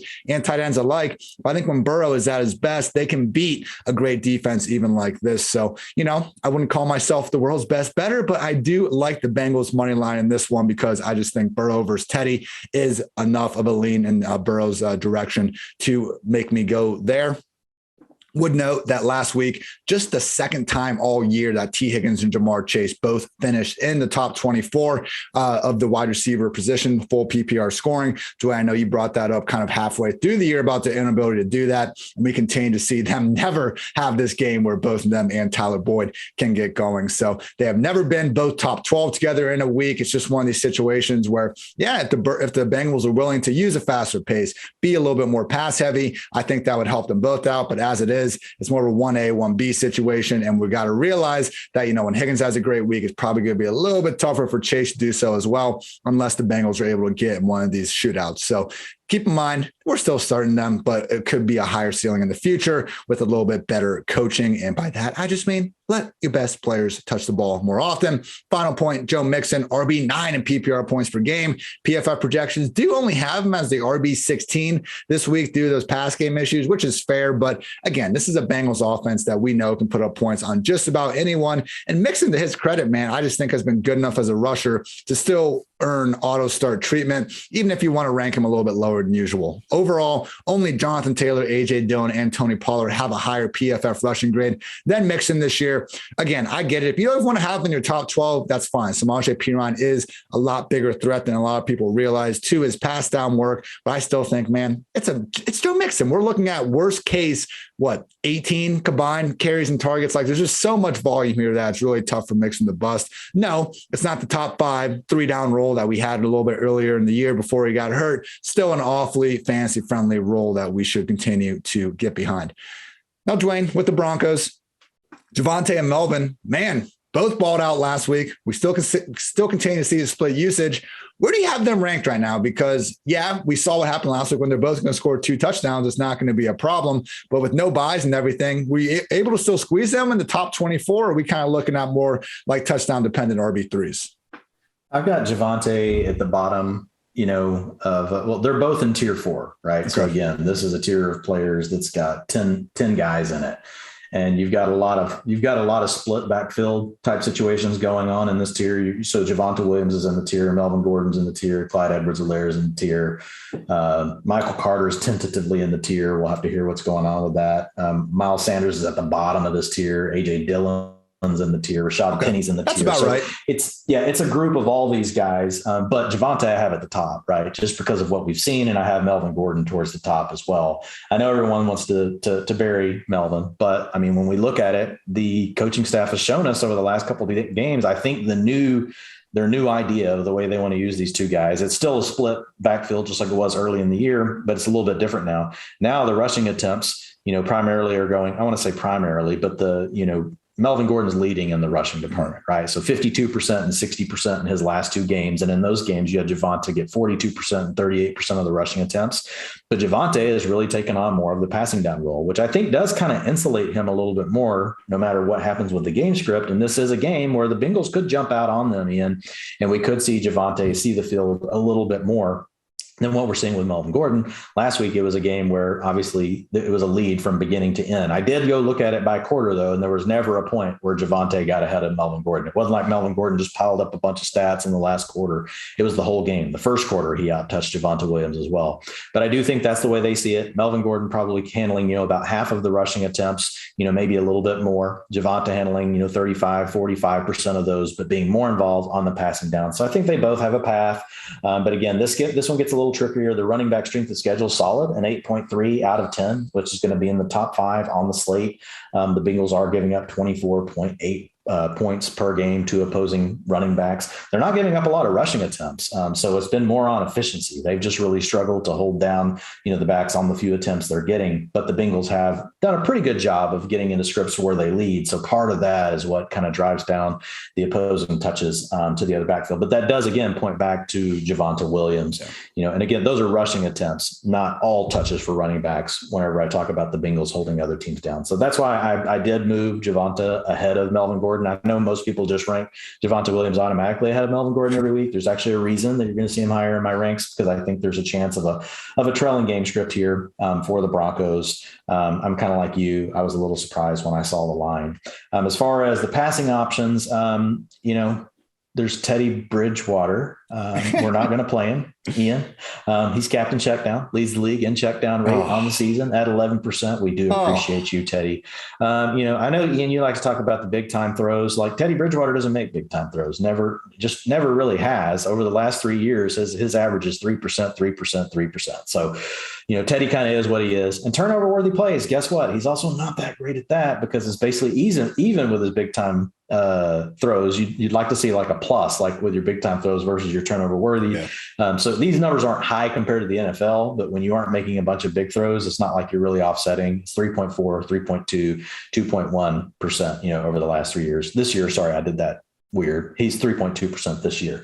So with Teddy, not a player that's really that interested in throwing in. Guess what? If you're not willing to make a turnover worthy play, you're also not willing to throw the ball down the field to someone named Cortland Sutton. You're also probably not willing to throw the ball to Tim Patrick. And Jerry Jeudy is really the only guy, Ian, that we can even think about starting. And it's mostly because he runs underneath. He gets the slot coverage. He gets the free, releases, and he operates at the level of the field as far as ADOT goes, where I think Teddy Bridgewater is really the most comfortable if he's going to throw the ball to someone besides his running back. So, but even then, like with Jerry Jeudy, I've got him in my tier 6. So I've got him at wide receiver 41 this week. It's not like I'm super excited about him. Cortland Sutton's closer down to wide receiver 50.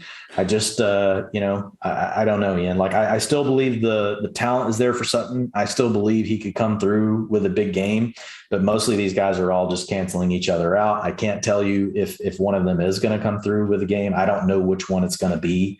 I think, again, Judy's the one that's most likely. Noah Fant outside of my top 15 tight ends. And that's a shame, too. I mean, this is a first-round tight end, and we can't even get him into fantasy lineups. He's wearing a dark visor. Like, he's trying, man. Look good, feel good, play good. He is. He's trying. Noah Fant gets that. But, yeah, Cortland Sutton, 5th on his own team in targets when Jerry Jeudy has been active. And that's the thing with Jeudy, man. Like, I know he had that horrific week 1 injury. Maybe he's not at 100%. I know you've talked about the good metrics. He's getting open and everything, but to see Teddy lean on Jeudy, like if we would have had these stats saying like, hey, when all these guys are together, Jerry Jeudy is going to be like by far the featured number 1 option in Denver. I think he might have been like a wide receiver too, in terms of like where he probably would have ranked him before the season. But to see him not have a touchdown, not even get 80 yards, like Teddy can't even enable the perfect wide receiver for him to anything. He's not in your top 40, man. Like, what the hell, Teddy? And he gave us 3 top 24 receivers last year. So it's just awfully. Yeah. Listen to Sutton's fantasy points. You want to hear barf? Like, so this is since week 8. Oh no. So this is since Jerry Jeudy's been back. 6.0, 1.9. 4.9, 3.7, 3.5, 1.9. We haven't broken 6 points. It's just like it. Wow. It's unbelievable, really. That's unbelievable for a player like Cortland Sutton. That's crazy. Falcons at the 49ers, San Fran, 8.5-point favorites, game total at 46. Like I was saying before, with this Titans offense just being horrific, you can put the Falcons in that exact same conversation. 26 in the EPA per play this year, only ahead of the Bears, Lions, Panthers, Jets, Jaguars, and Texans. Not exactly great company to be with. And I think that while we have seen Cordero Patterson really overcome this throughout the year, 10 touchdowns, offensive player of the year, whatever you want to give him, just best player alive, whatever your cup of tea is with the encouragement there. We have seen his usage start to change ever since he came back from that ankle injury, because he only had double-digit carries twice before the injury. Like, he was having these bonkers games as a receiver. We remember the 3 touchdown performance, and he was really just going off as a receiver. It was almost like anti kind of Deebo Samuel stuff that's happened here, because ever since he's come back, 16 carries, 13 carries, 16 carries, and he hasn't even cleared 30 receiving yards. He only has 13 combined targets over the past 3 weeks. So he's getting his touches, but I think more than ever, we can slide him down the RB2 pipeline, because the real allure of him earlier on in the year was him being this kind of hybrid RB wide receiver that was just getting fed the ball in the passing game. I mean, Austin Eckler right now is number 1 in PPR points per game from purely receiving production among running backs, but that was Patterson during the first half of the year, and he just hasn't been that guy, pal, in recent weeks. So he's made up for it. He's scoring touchdowns. He's been the RB4, RB21, and RB17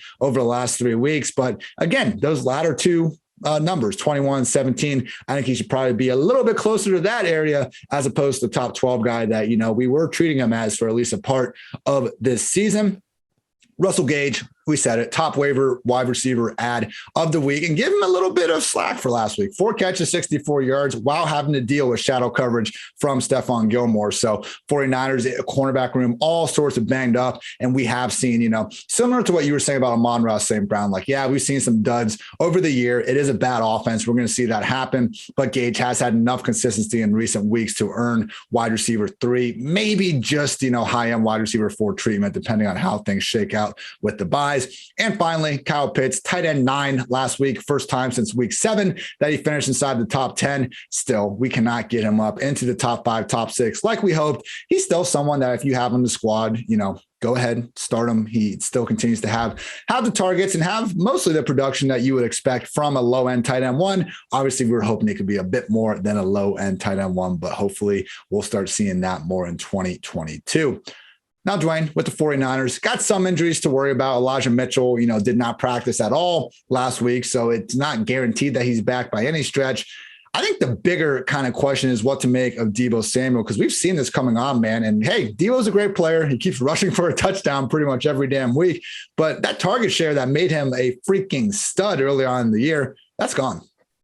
Yeah. We can't continue to depend on these rushing touchdowns from Samuel. And they're not just like, 3-yarders, like some of them are pretty long. So we know that regression's eventually going to catch up. Like we talked about that with Mixon, right? When he was having those multiple touchdown games, back to back to back, and he's getting way more utilization than Deebo Samuel. And we expected regression with Mixon. So with Samuel, it's coming. And if you look at him, this past week, only 3% of the targets. If you look at him over the last 3 games that he's been fully healthy, so get rid of the game where he got knocked out at the end with the growing injury, only an 8% target share in those 3 games. So it's very problematic. Over those same 3 games, he has handled 21% of the design rushing attempts. So again, think if I told you, I've got a player that I'm going to let you insert into your starting lineup, Ian. He's getting 20% of the team's rushing attempts, and he's getting 8% of the targets. How interested are you?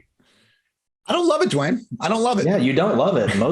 players that have that utilization, you don't not love, you despise them, you release them. Like, now, look, we're not telling you to do that. Debo is an awesome player. Who knows? Maybe maybe they've been managing that groin injury goes back to the beginning of the year, right? And so who knows if that's something they've been trying to manage, or if it's just, look, we know we've got Ayuk going. Kittle's fully healthy. Kittle's beasting. So we're just finding a way to manufacture touches for Debo Samuel. But the issue is, before in the season, anytime this team faces zone, Debo was the target monster. We're talking up in the mid 30% range targets per route run. And against man, he would fall off. And so it was really about, in those games, you would see it switch more to Ayuk. And now in those games where they're playing against heavy zone, it's George Kittle taking all of the zone targets. So it's kind of like, where is Debo Samuel left? Because it is still Ayuk getting the looks against man coverage. And so he's kind of stuck in this no man's land, Ian. Right now, I've got him as my wide receiver 21 on the week. That's by far my lowest rank of Debo Samuel. And I don't know that I'll keep him that low, but he's definitely going to remain in my tier 3, which has 9 players in it. Like, so, he's down here with, I've got him with Marquise Brown. I've got him with DK Metcalf, Tyler Lockett. So he's really in that tier. I mean, I'm looking at him, more as, I don't want to call him complete boom bust, but like, we need his utilization to go up, or he will just become a boom bust player. So I have a couple of tough spots where I'm going to be deciding, like, am I starting Debo Samuel? And I've got other options. So like Jalen Waddle. Like, would you rather start Jalen Waddle, or would you rather start Debo Samuel? I think right now, today, I would start Waddle, yes, over Debo Samuel. So that's kind of where we are. Sad thing. And who knows? Look, you're going to play Debo Samuel in most formats. Like, so we're not trying to tell you, look for a way just to get him out of the lineup. I don't want to hear somebody ask me, hey, Jacoby Myers or Debo Samuel. Just don't. You don't need to ask me that. Don't ask me about Debo Samuel, or Jarvis Landry. Well, that's not a good one. Marvin Jones, any of these type players, Van Jefferson. I'm still playing Debo Samuel over all those types of players. I'm still playing Debo Samuel over Michael Pittman. But like, he's just lower expectations. He's towards the bottom of my wide receiver 2 tier for this week. As far as the rest of the 49ers go, since we're on the passing attack, I'll go ahead and hit the rest. Like, things have been really positive, for Brandon Ayuk. Like, we've had all these weeks now, over 90% of the routes. He's had wide receiver finishes of 30, 40, and 10. Well, the 10 was actually before yesterday. So he's probably like 12 or 13 after the receivers last night. Anyway, so he's had, he's played much better. And like I already said, like, he is really the guy that they like to go to against man coverage. But over the last couple of weeks, like, he's been targeted much more than Samuel. So 23% TP, targets per route run, 20%, 24, just pure target rates, 23%, 21%, 30%. Look, it's still an offense, Ian, where any one of these guys could be the one left out, because we know the 49ers are also the most run heavy team in the entire NFL. So whenever you reduce the number of opportunities, you're dividing it up against 3 really good players. One of them is typically going to be left out. We can't always say which one it's going to be. I will tell you, most likely right now, the player that it's not going to be is George Kittle. George Kittle is absolutely on fire. If you look at his targets over the last 2 games, 41% target share, Ian, and he did it again. 41% target share last week, week 14. He has been the number 1 tight end over the last 2 games. I think, honestly, he's the number 1 tight end for the rest of the way. If you've got George Kittle in the playoffs, like, this is a cheat code type moment. We've been waiting for it all year. He's finally healthy. He's the perfect match in the scheme. We've talked about it before. Lots of play action, lots of mismatches versus tight ends who are having to worry about run fits already. George Kittle can beat these guys one-on-one if they're expecting pass. Now you make them have to decipher, is this a run play or is it a pass play, 50% of the time that they're having to cover him? That's just a problem, so safeties and linebackers are in a really, I feel for those guys having to cover George Kittle. And, oh, by the way, you think he's running a route and then he'll freaking pancake your ass. So like, he's a tough draw. Like, he really is. He's I'm sure many linebackers and safeties lose sleep over George Kittle every single week. So he is my tight end 1 this weekend, and he is in a tier by himself. His tight end strength of schedule, a 9.1 out of 10. His tight end matchup is a 61, a grade of a 61, which is by far the best on the slate. The next is 40 for Rob Gronkowski. And so there's more than just because Kittle's been hot, is more than why he's in this tier 1 by himself. The other 3, like, elite top tight ends, Travis Kelce, Rob Gronkowski, Mark Andrews, their tight end strength of schedule is 1.3 out of 10. 2 out of 10 and 1.3 out of 10. So Kittle clearly is at the top all by himself this week. So if you are paying up in DFS, like, Kittle is the guy that I would want to go get. We'll see what roster projections look like. We got, not talking game theory yet, though. We're not going dorky, not full on dork yet. It's only Tuesday. It's only Tuesday. Yeah, Elijah Mitchell, man, I've got him slotted like he's going to play this week, Ian. Just so people can start to get their arms around it. I'll pull him out like if he's not going to play. But man, I had to put him in here because it's the freaking Falcons, and it's an 8.9 running back strength of schedule, a 92 offensive line run blocking advantage. That is freaking juicy. It's the number one on the slate by 10 points. There's and like just so you guys kind of know like how rare this is. Like the fifth team is like at a 60. So like it's way up there. You get down to like team 10 or 11, you're down in the 30s. So this is like a huge advantage this week for the 49ers against the Falcons in the trenches, trench warfare, Ian. So Elijah Mitchell right now, assuming he plays and that he's going to be ready to rock, I've got him at running back 11. But like, I'll probably move him higher than that. If I know he's going to be full, I'll move him ahead of David Montgomery, probably slide him. I might slide him ahead of Mixon. He's going to be right in there, though. So, I mean, it's going to be tough to not play him. And then all the way full circle back to the quarterback, Jimmy Garoppolo. We've talked about him multiple times. Look, it's not a pass-heavy offense, but the efficiency can come through for you on any week. We've talked about how the weapons are all looking. He's got everything clicking for him. So it's a situation where he can easily give you that QB1 finish, on any given week. He could still give you a dud. Like he could still give you that QB 24 if it's something where, the 49ers come out and they just jump out to a quick lead. And it ends up being a situation where, oh my gosh, well, Jimmy Garoppolo just doesn't have to throw the ball in the second half of the game. That can happen to you, but we've seen it multiple times this year. Garoppolo can come through and he can, he's not going to hang with these very top, passing options, that some people are going to be throwing out there. But if you need a prayer, like, Jimmy G's there, you can form a prayer circle, light some candles up. You could do worse things than start Jimmy G. Living on a Jimmy G prayer. Fantasy playoffs are here. Seahawks at the Rams. Rams 4-point faves. Game total 45.5. Give credit to Seahawks, 2-0 since signing Adrian Peterson, officially entering win now mode. Russell Wilson has looked healthier, posted his best PFF passing grades in back-to-back weeks since returning from injury. So if you have Russ out there, I do think he is back into that QB1 conversation, although he still is a little bit closer to that borderline. I think the more interesting kind of plot is what to make of Rashad Penny. We did get a quote from Pete Carroll, who, as we know, we really can't believe a single word that he says about his players in regards to playing time. But for what it's worth, Carroll did say, quote unquote, I think he deserves a shot to show that, to start it out. We'll still rotate to keep you guys fresh, but yeah, we're going to give him a shot again to come right on back and see if we can keep going.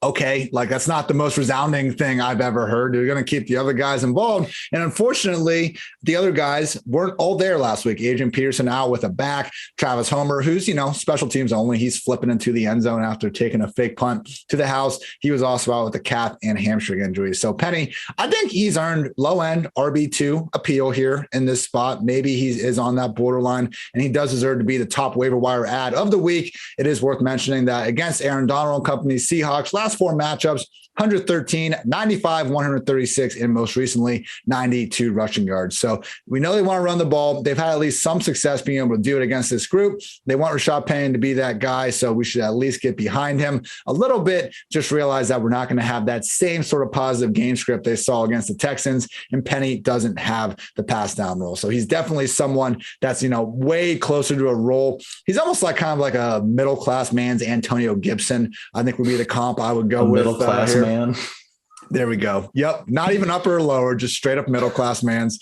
Because it could be a situation where if the Seahawks go down a couple touchdowns in the first half, maybe Penny doesn't even eclipse 10 combined carries and targets. So there is a floor here, but if they can stay in the game, Penny, we're going to be getting that blue collar low end RB2 production. Keep an eye on Jalen Ramsey on the COVID list. But with that said, again, we're starting DK Metcalf, we're starting Tyler Lockett in the heavy majority of fantasy leagues. Remember, Metcalf, we always have this happen where this cornerback owns this wide receiver. Ramsey, even though he has shadowed Metcalf, it's not for every snap of the game. And guess what? DK is good enough to win even in some of these toughest matchups. So before you tell me that you're not starting DK Metcalf because you might see some Jalen Ramsey, realize Metcalf has scored 2 touchdowns in each of his past 2 games against the Rams. No, they didn't all come at the hands of Jalen Ramsey, but that's why you don't fade a wide receiver because of a perceived tough cornerback matchup. So it's not ideal, not not saying Metcalf is a wide receiver one these days. It's been a long stream of busts. I get it. But with Russ playing better, with some negative game script expected here, I do think Metcalf is worthy of still being inside that top 20. Tyler Lockett, maybe the most weird thing that happened with the Seahawks this year is Lockett has emerged as like a consistently viable fantasy option. We're not getting just these ridiculous boom bust streaks. Last 4 weeks, wide receiver 23, wide receiver 28, wide receiver 11, and wide receiver 5. Since he got that full-time starting role in 2018, no wide receiver has a higher QB rating when targeted than Tyler Lockett. Good at the game.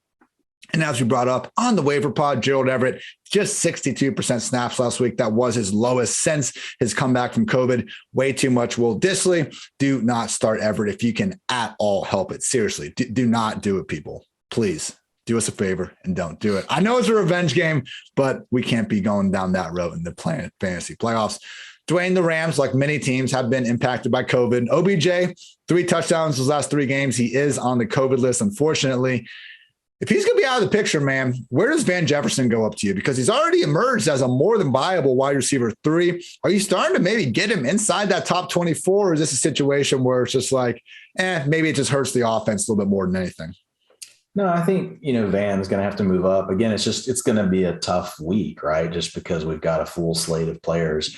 I've got him in my 5th tier right now, which has got him, Claypool, Brandon Ayuk, and Odell Beckham Jr. and Mike Williams. So I've got right. All those guys kind of put there together. I think they can all come through with a big play, right? They could all also blank you because they're in an offense where, there can be some sort of constraint in every one of those offenses, whether it's just too many other mouths to feed, whether it's a heavy run game and things, can go the wrong way.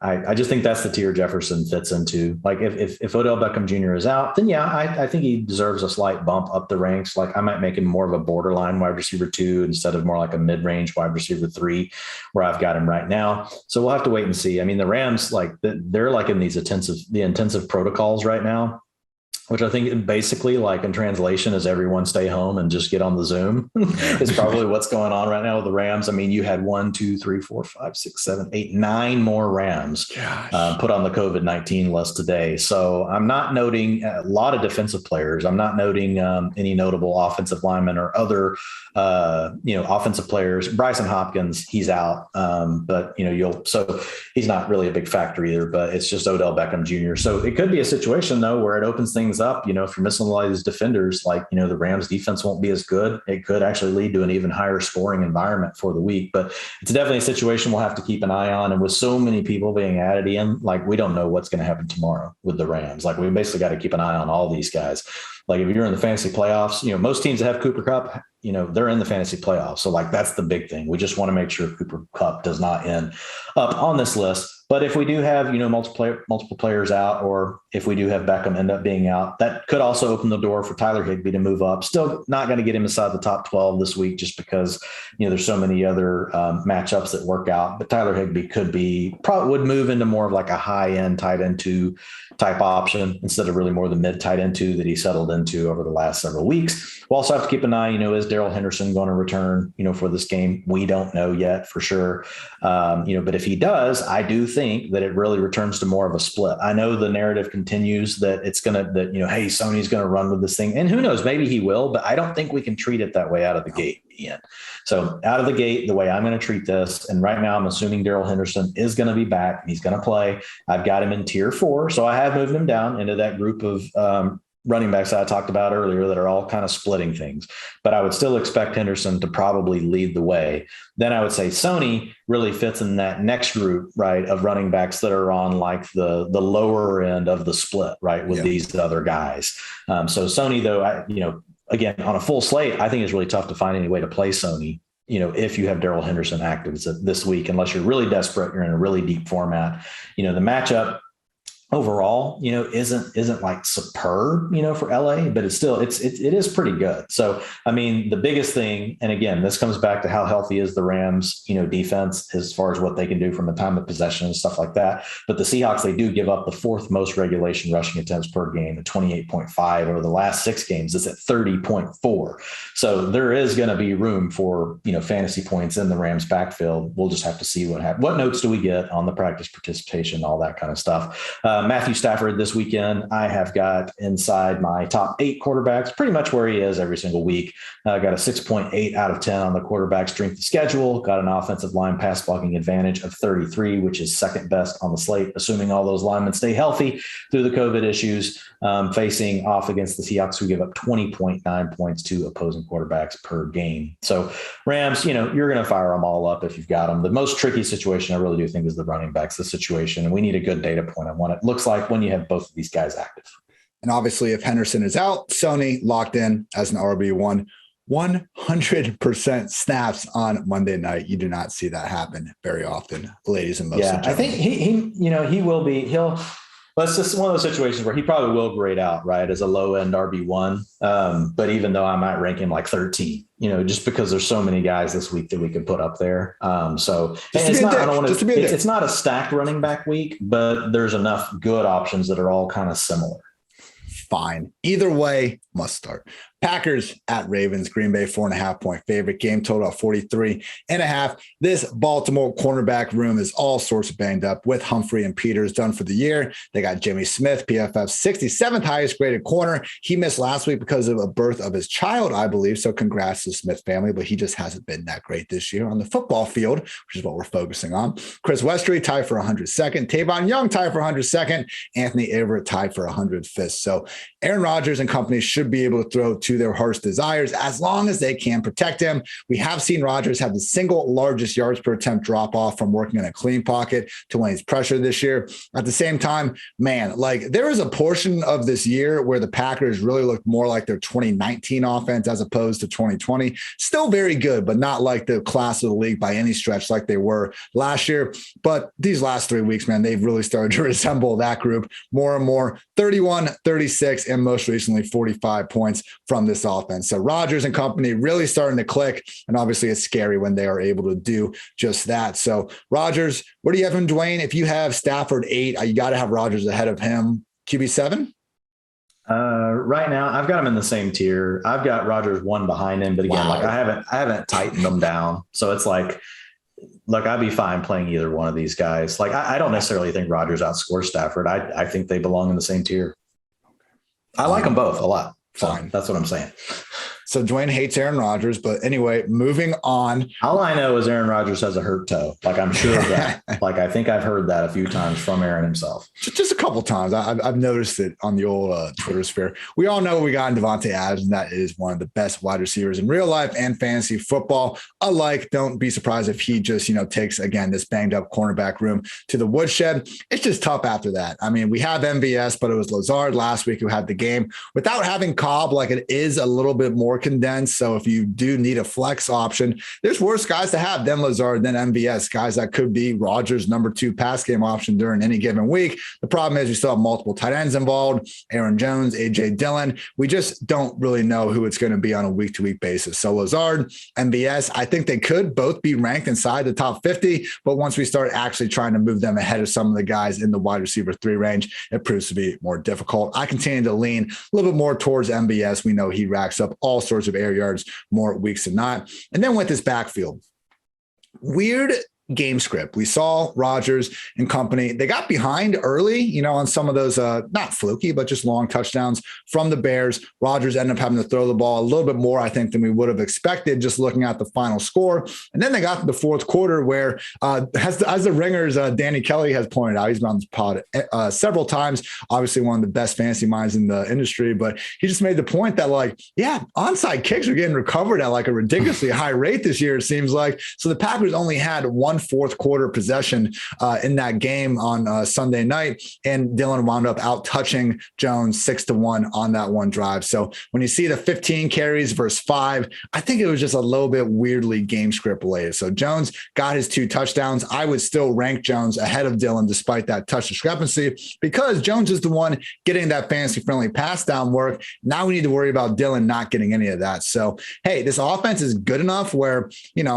it's like a better chance, I think, of both Jones and Dillon compared to like the Broncos guys of having like actual fantasy viable production week in and week out, because I trust Rodgers more than Teddy Bridgewater. With that said, we do need to, hashtag adjust the ranks. Dillon is more of a touchdown dependent RB3, and Jones is more of a low end RB2. And you mentioned it kind of before where he's ranked, Dwayne. I am with you in that kind of 15 to 18 range.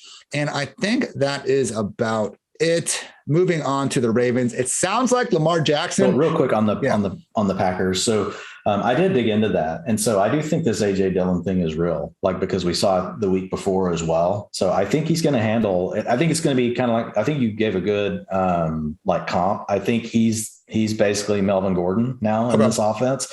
Probably going to see 55% of the rushing attempts, 60% somewhere in there. He's been over 60% of the last 3 games, 2 of them with Aaron Jones. Aaron Jones is really more in the Javonte Williams, range, probably 45% of the rushing attempts. It won't be as low as last week, to your point, because of the way things, worked out at the end of the game. But I think it's still probably more of a 60-40 thing, but Jones getting all the passing down work. I did downgrade Jones this week, and I upgraded AJ Dillon in the utilization report. So I've got Dillon as a low end RB2 right there. And that guess who else I have as a low end RB2? Javonte Williams. So I think, that's a really good comp. Gotta love it. Now with the Ravens, hopefully Lamar Jackson's out there. I think we can assume for the purposes of this that it will be Lamar, not Tyler Huntley. Hey, Dwayne, maybe with Lamar having that ankle injury, not being his usual self, we were talking about the potential for Buffalo to feed Devin Singletary the ball a little bit more. Certainly have more questions with Singletary in that Bills backfield. But one thing we have seen quietly in Baltimore is Devontae Freeman really carve out this backfield. And hey, let's say there is a worst case scenario where Lamar misses time. We saw Freeman with Huntley for the majority of last week and during that Bears game still do pretty well for himself. Yeah, I think with Freeman, at this point, you just know he's a low end RB2, and you're going to have to start him in most leagues. Like if you're in like an 8-team league, then you don't have to start Devonta Freeman. Most 10 to 12 teamers, Devonta Freeman's going to be an RB2, going to be somewhere in a lineup. He is in a situation where over the last 3 games, his snaps 50%, 69%, 66%. Most importantly, the rushing attempts 40% to 56% to 76%. And his routes are up around 60%, handling most of the long down and distance, handling most of the 2-minute offense. So he's essentially an every down back. You just got to share, the rushing attempts with your quarterbacks. Now, Tyrone Huntley's not a complete zero in the rushing game, but he's not going to have as many design rushing attempts as Lamar Jackson, whereas Lamar would be up in that 30%, to 20% range. We've seen Huntley in that 15 to 20% range. Last week, not that many, but the Ravens were down by the time he was really in the game. It was a situation where they were needing to throw the ball, but he does have a nice scramble rate, 11%. So I do think Huntley is a nice, if for some reason you have Lamar and you can't get your hands on a Justin Fields, someone like that, this week, Fields is available in about half of the leagues. So you'd go for him first. But if not, I think Tyrone Huntley is a good backup. And as far as the rest of the passing game goes, what was nice with Huntley, Ian, is that we did at least see last week that he could continue to really get the ball, to Mark Andrews. Now, it didn't work out quite as well with Marquise Brown, but the targets were there, late in the game. Overall, these last couple of games, Brown's dropped off a little bit, 20% of the targets, 19%. But again, these things happen with these players. Like he had his target shares up over 30%. Marquise Brown, is still a top 2 target in the offense that is throwing the ball more than they ever have. The big thing with the Ravens, they really need, Ian, is they just need to be more efficient. It's like we're getting more plays, but we used to have not enough plays and we had all the efficiency, right? These guys would score these touchdowns. You're like, can't keep these touchdowns up. Now they're getting all these targets, all these, receptions. And we're like, where are the yards? Like, where are the touchdowns? Like we need the yards and the touchdowns. So, but look, that's the way these things work, right? That's the way these NFL games, play out. The more predictable you become, the more defense knows what you're doing, the less likely you're going to be to score, touchdowns and to have explosive plays, which has been a problem this year for the Ravens, just in the way some of these games have worked out. But still, for me, I've got Marquise Brown right now as my wide receiver 20 on the week. So he is in my 3rd tier. Mark Andrews, I mentioned earlier, doesn't have as good of a matchup this week. It's a 1.3 tight end strength of schedule out of 10. That's one of the worst. 11.8 points given up per week. To PPR in a PPR format to tight ends by the Packers, but still, you don't really care. If you have Mark Andrews, like you're like the honey badger, you don't give a shit. Like you're putting him in, Ian, you're putting him in. He's in the top 4 for the week. I've got it Kittle, then Kelsey, then Gronk, then Andrews. You could easily flip Andrews, Gronkowski, and Kelsey. Like you could put those in any order you want. They've all got tougher matchups, but they're all still elite tight ends. You're not going to shy away from them. You're going to use them. You're not going to get cute and start Dallas Goedert or Kyle Pitts or any of these guys over any of those 4 tight ends. So just get them in there, lock it up, and go. And one thing I will say is if Lamar Jackson does play, let's keep an eye on his practice participation. If he can't run, if he can't maneuver, that's a huge issue for Lamar Jackson. It would hurt Josh Allen, who we talked about earlier. I think with Lamar, it hurts him even more because Allen still has shown more to this point in his career as a passer than what Lamar has. Lamar's definitely improved, but he's just not someone that I don't know how much I trust Lamar to come out and not run the ball at all and still to really be able to produce at a high level as a fantasy quarterback in. Not saying it's not possible, but I would definitely downgrade Lamar if we hear that like it's pretty much going to be a situation where he can't run. I just thought it was kind of unique, right? Or not unique, but I thought it was interesting at least that, he leaves the game. I mean, it was pretty much instant, like, oh, out of the game. And then they come back. Oh yeah, it's just rolled it, low ankle sprain. It's kind of like, this doesn't add up. Like to me, what you're trying to do is set the other team up to have to prepare all week for him running the ball and not just focusing on him as a passer. And my guess is Lamar is going to be limited if he's out there as far as his legs go. And this is a tough matchup, man. It looks like Jair Alexander could be back this week. I know Darius Smith is getting close. Like the fact that Packers have been as good as they have been this year, despite having like 3 all-pro caliber players on IR. You can throw David Bakhtiari in there as well. Truly impressive what LaFleur and company have been able to do in Green Bay. Sunday Night Football, 2 more matchups to go over. Saints at the Buccaneers, Tampa Bay, 10.5-point favorites. Game total about 46.5.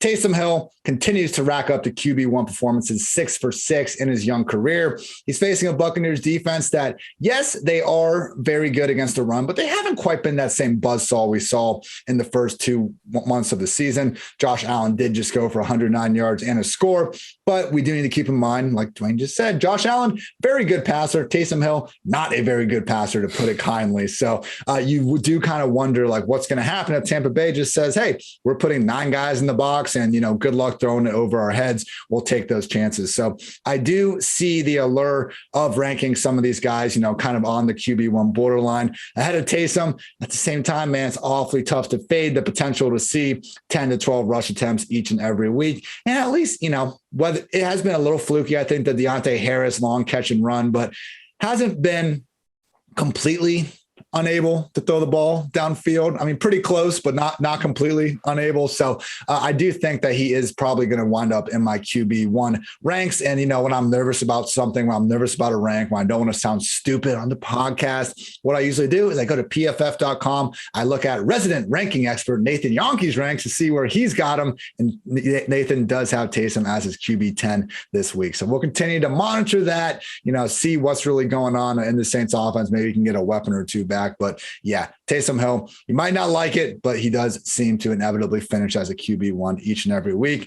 Can't trust his wide receivers or tight ends, though. Right now, even the top guys are only playing about 70% of the snaps. None of those wide receivers had even 5 targets last week. So Traquan Smith, Marquez Callaway, do not do it. But we are loving Alvin Kamara. Hey, first month of the year, we were a little bit worried here. I mean, he wasn't getting any of the targets. He didn't rank higher than 10th in the first 4 weeks of the season, but in his last 5 games, he has finished in the top 6 on 4 separate occasions. So yes, Tampa Bay good against the run, but they've allowed 93 receptions to the position, second highest mark in the league, just 15th overall in PPR points per game to RB. So I think Kamara, regardless of the matchup, warrants upside RB1 treatment.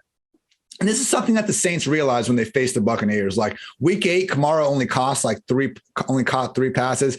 Kind of a weird game, where Jameis gets hurt and Simeon comes in. They were actually able to still win by multiple scores and they didn't have to throw the ball. But that was the first time in the regular season that he played Tampa Bay and didn't catch at least 5 passes. So I know it's Taysom. It's not the same sort of check down rate as Drew Brees, Simeon, even Jameis to an extent. But at the same time, with no better options as a receiver or tight end to go to, I do think Kamara will continue to get his. So Taysom QB1, Alvin RB1, great day to be great. And pretty much same thing applies to the entire Buccaneers offense, Dwayne. I mean, I guess my biggest question here, because we talked about it last week, Brashad Perryman was coming on, got a spot in 3 wide receiver sets, scores the walk-off touchdown, but it sure didn't seem like that usage was something that we want to keep chasing, Dwayne.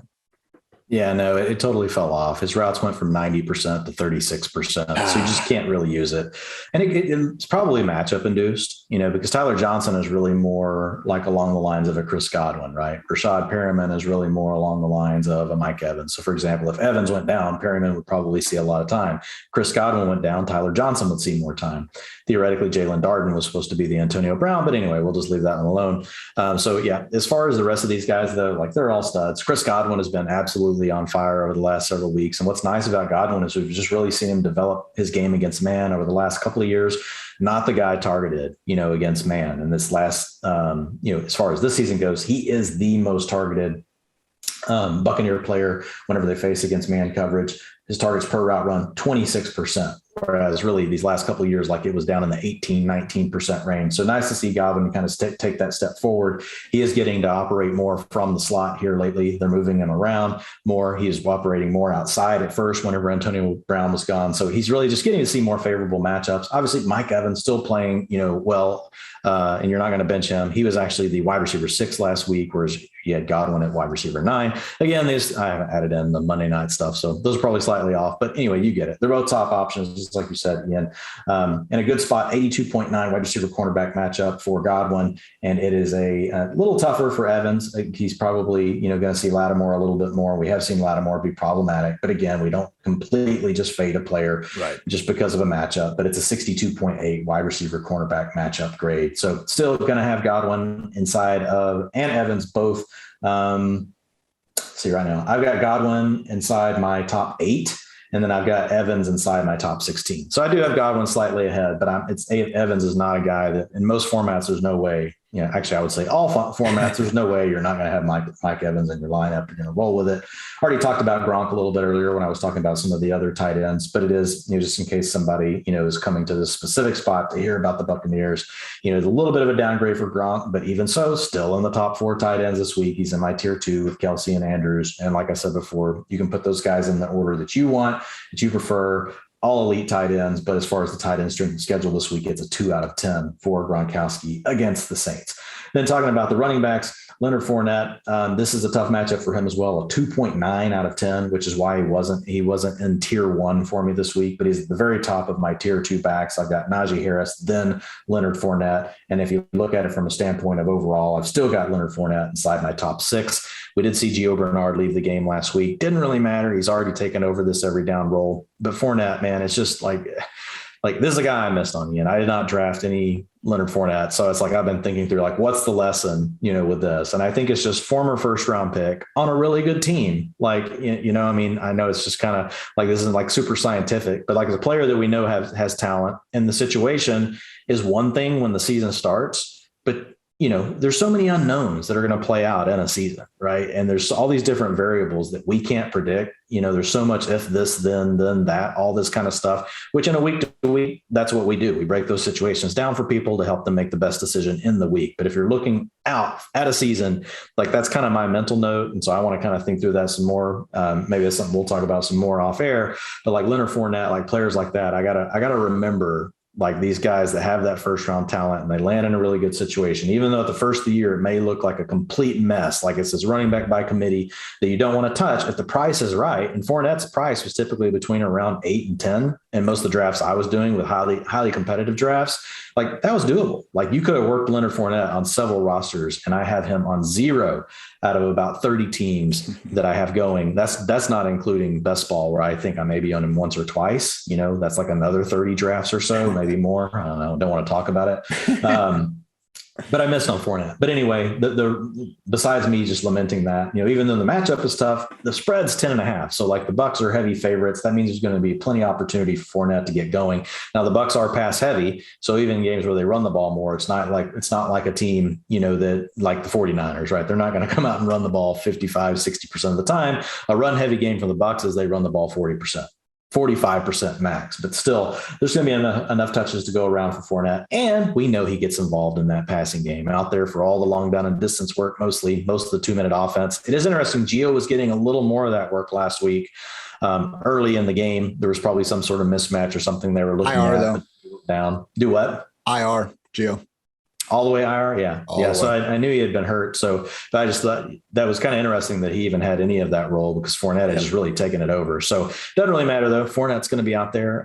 We did mention it on the waiver wire pod, but I'll say it one more time. Just Ronald Jones should be stashed if you can, if you've got room, because if Fournette goes down, you're talking about a back that everybody would just empty everything on next week to go get him for the rest of the playoffs. So I would say Ronald Jones and Samaje Perine are the two that I think of like that right now. That if next week you'd be going, man, I hope I have enough to get them. That's the two guys. So if you got room, go ahead and stash him. He won't get the full role Fournette has. They'll find a way to probably get some other guys involved. But I still think with Gio gone now, he's probably a high-end RB2 if Fournette went down this week. Tom Brady, do you folks need me to talk about Tom Brady? Here's what I'll say about Tom Brady. Who in the league has more top 5 QB finishes than Tom Brady this season? The answer is pretty simple. It is no one. He has 8 of those. Josh Allen is next with 7. Tom Brady, obviously doesn't matter who he's playing, what's going on. You're going to play him. You're going to play him with confidence. Only thing I'll say with the Fournette thing, we probably overrated the impact that Giovanni Bernard could have coming in. With that said, this Tampa Bay Buccaneers was a nightmare for the previous 2 years with Bruce Arians. We did see them divide, having the Dari, the Rojo, the Peyton Barber 3-headed experience. But hey, obviously it worked out for Leonard Fournette. And I think if we did look at those 3 running backs, Rojo, Gio, and Lenny, and said, if anyone out of this group is going to take over the backfield, who's it going to be? Probably should have came to Fournette. Yeah. So I would say in these muddled backfields, really trying to focus on lean to the talent. Lean the talent, lean to who has the best chance to take the 3-down role. And to your point too, let's make sure we circle the top 5 offenses, go through the players and be like, okay, we have a top 3 scoring offense here. Why is not a single running back going off the board until the 8th or 9th round? So we'll, figure out a better theory for some of that stuff and definitely, go into in the offseason. But yeah, Dwain, that certainly is something that we can, I think, apply to future years, hopefully find some undervalued studs like Lenny in 2022 and beyond. Monday Night Football, Vikings at the Bears, Minnesota 3.5-point favorites, game total at 44. That Dalvin Cook game. And I hope that, you guys have been checking out Dwain, myself, and Brian Drake Thursday night before the Thursday Night Football games kick off. We do a Twitter Spaces, answer some start-sit questions, and go over, whatever the hot topic of the week is for that matchup. So last week, we had Dalvin Cook active, just one question after another with Alexander Mattison, what to expect. And it came down to this, Dwain, Dalvin Cook is starting. We heard the report saying that he was going to have his usual workload, and we all had him as a top 10 back. And if you're a top 10 back, you're going to be starting in every single lineup out there. So it worked out, and I'm happy we were able to think through that. And to his credit, man, he looked as good as he has all year. And so did the Vikings offensive line. Maybe that was just a factor of playing the Steelers, league worst defense in yards before contact allowed per carry. But that metric, I think, got to that point because in part of this performance. So I just hadn't seen Dalvin all year long have these lanes where it looks like he's shot out of a cannon. That really was common to see in the Vikings offense throughout his career, 2018 through 2020. Wasn't quite the same until last week, but hopefully, for any of you out there that did manage to make the playoffs, despite having Dalvin, underwhelmed relative to what you drafted him to be for most of the year, hopefully he is now hitting his peak with Alexander Mattison on IR due to COVID. The ceiling is the roof for Dalvin Cook's touch count. Bears defense, not terrible, but at the same time, I think we are starting to see some signs that, hey, this season looking like a lost one. Khalil Mack's on IR. He's selling the mansion in Chicago, and they have ultimately allowed over 100 rushing yards in 7 of their last 8 games. So I was saying Taylor, RB1, but I think there's a good argument if you wanted to put Dalvin Cook there as well. Whenever you have any quarterback that can realistically hit 30 touches in any given week, it's just awfully tough to keep them out of the top 3. Justin Jefferson, he could be your wide receiver one. As long as Adam Thielen remains sidelined, we have seen Kirk now in back-to-back weeks really be willing to just not necessarily feed all these other guys, but overfeed Justin Jefferson. And why not? He's Justin Jefferson. Could have had such a monster week last time.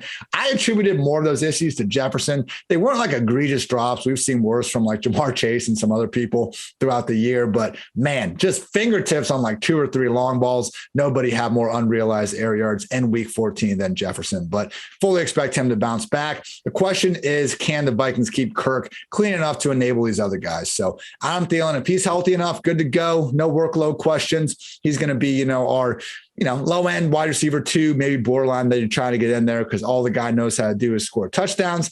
But Dwain, I don't feel like we need to overreact to KJ Osborne catching a bomb touchdown and just all of a sudden be like, okay, he's someone we need to squeeze into every single lineup. I still do think Tyler Conklin is probably the bigger beneficiary of Thielen being out of there. And I think Conklin deserves to be ranked ahead of, some of those other more questionable guys around the tight end borderline. So I'm pretty confident with Conklin, obviously Jefferson, and with Osborne. And where do you have him ranked right now? Top 45, I think, is fair. And if you want to maybe go in the low 30s, that's fine.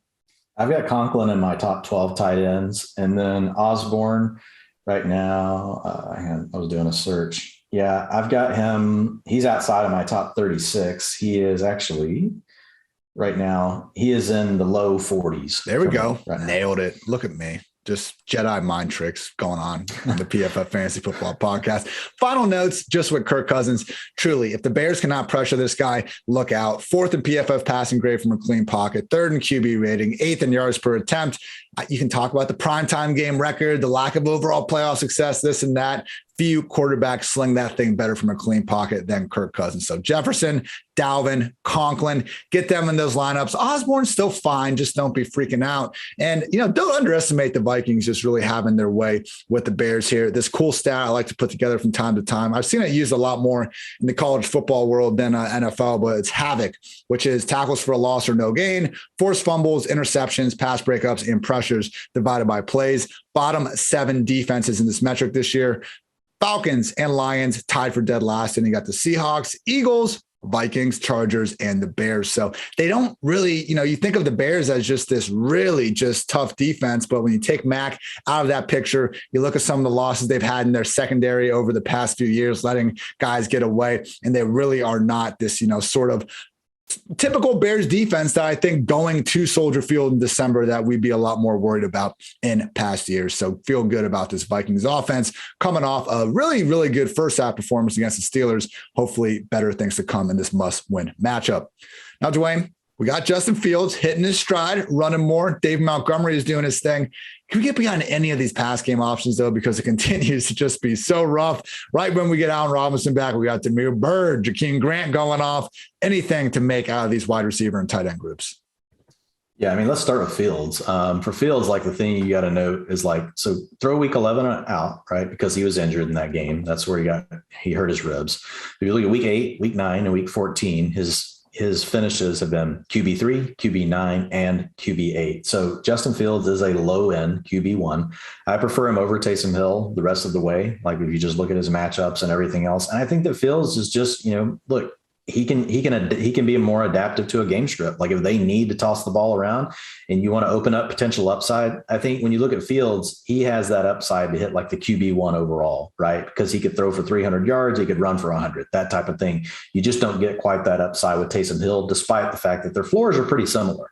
I think you're going to end up with the QB1 finish from both guys this week, but I think the guy that could pop off for more is definitely Justin Fields. And just looking at, you mentioned his running ability, he's scrambling. So he's choosing his spots still, but his scramble rates are elite, 21%, 14%, 19%. 21% and 19%, basically a fifth of your dropbacks. You're just I'm faster than these other guys. I'm thinking that's good for fantasy football. Design rushing attempts, they're not quite using him as much. That may be just trying to protect him right from the injury this last week, only 7% of the design rushing attempts. But then again, they haven't really used him that much in the design rushing attempt game anyway. So I don't know really why Matt Nagy doesn't really want to make defensive coordinators just go nuts worrying about him being more active. That opens up run lanes for David Montgomery, opens up more stuff. And they are using RPO. He's just not running many of the design plays. So some of it does come down to his read on the defense and things like that. So it's not all completely on Matt Nagy, but still Fields bottom of tier one, but he has upside to be the number one quarterback overall. David Montgomery, man, the utilization just continues to be elite. I know it was looking a little scary, and boy, did he bail everybody out with that last drive. It was check down David Montgomery, check down David Montgomery, check down David Montgomery, check down David Montgomery. So that's the nice thing with Fields is he doesn't just run every time. He does realize that he can check it down to David Montgomery. I think he was giving a cursory read downfield and not looking at anyone, and immediately like swiveling to David Montgomery, like on this little, it used to be a great play on Madden back in the day when I played, Ian. It was the little blue route where they go out and they just kind of block for a second, and then everybody forgets about them and they sneak out into the flat. Like that was like every play for David Montgomery. 5 receptions in those final 2 drives. Okay, I knew it was a lot. I knew it was a lot because I was watching and I was playing against Montgomery in one of my FFPC championships, and I had guys going Monday night.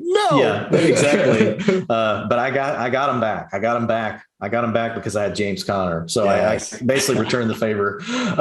But as far as Montgomery goes, man, what's nice is we got Damian Williams back last week, and he had been the passing down back early in the season, and he really wasn't a factor. In fact, Damian Williams was playing a lot of special teams. Like I saw him running down on punt coverage, all sorts of stuff. So I do believe if something happened to Montgomery, Herbert's probably the cuff. Williams probably sees a little bit more in the passing down. But the main moral of the story here, David Montgomery still locked into an every down role despite getting Damian Williams back 100% of the work inside the 5, 86% of the long down and distance, 90% of the 2-minute offense, 67% of the rushes total, in a route 74% of the time.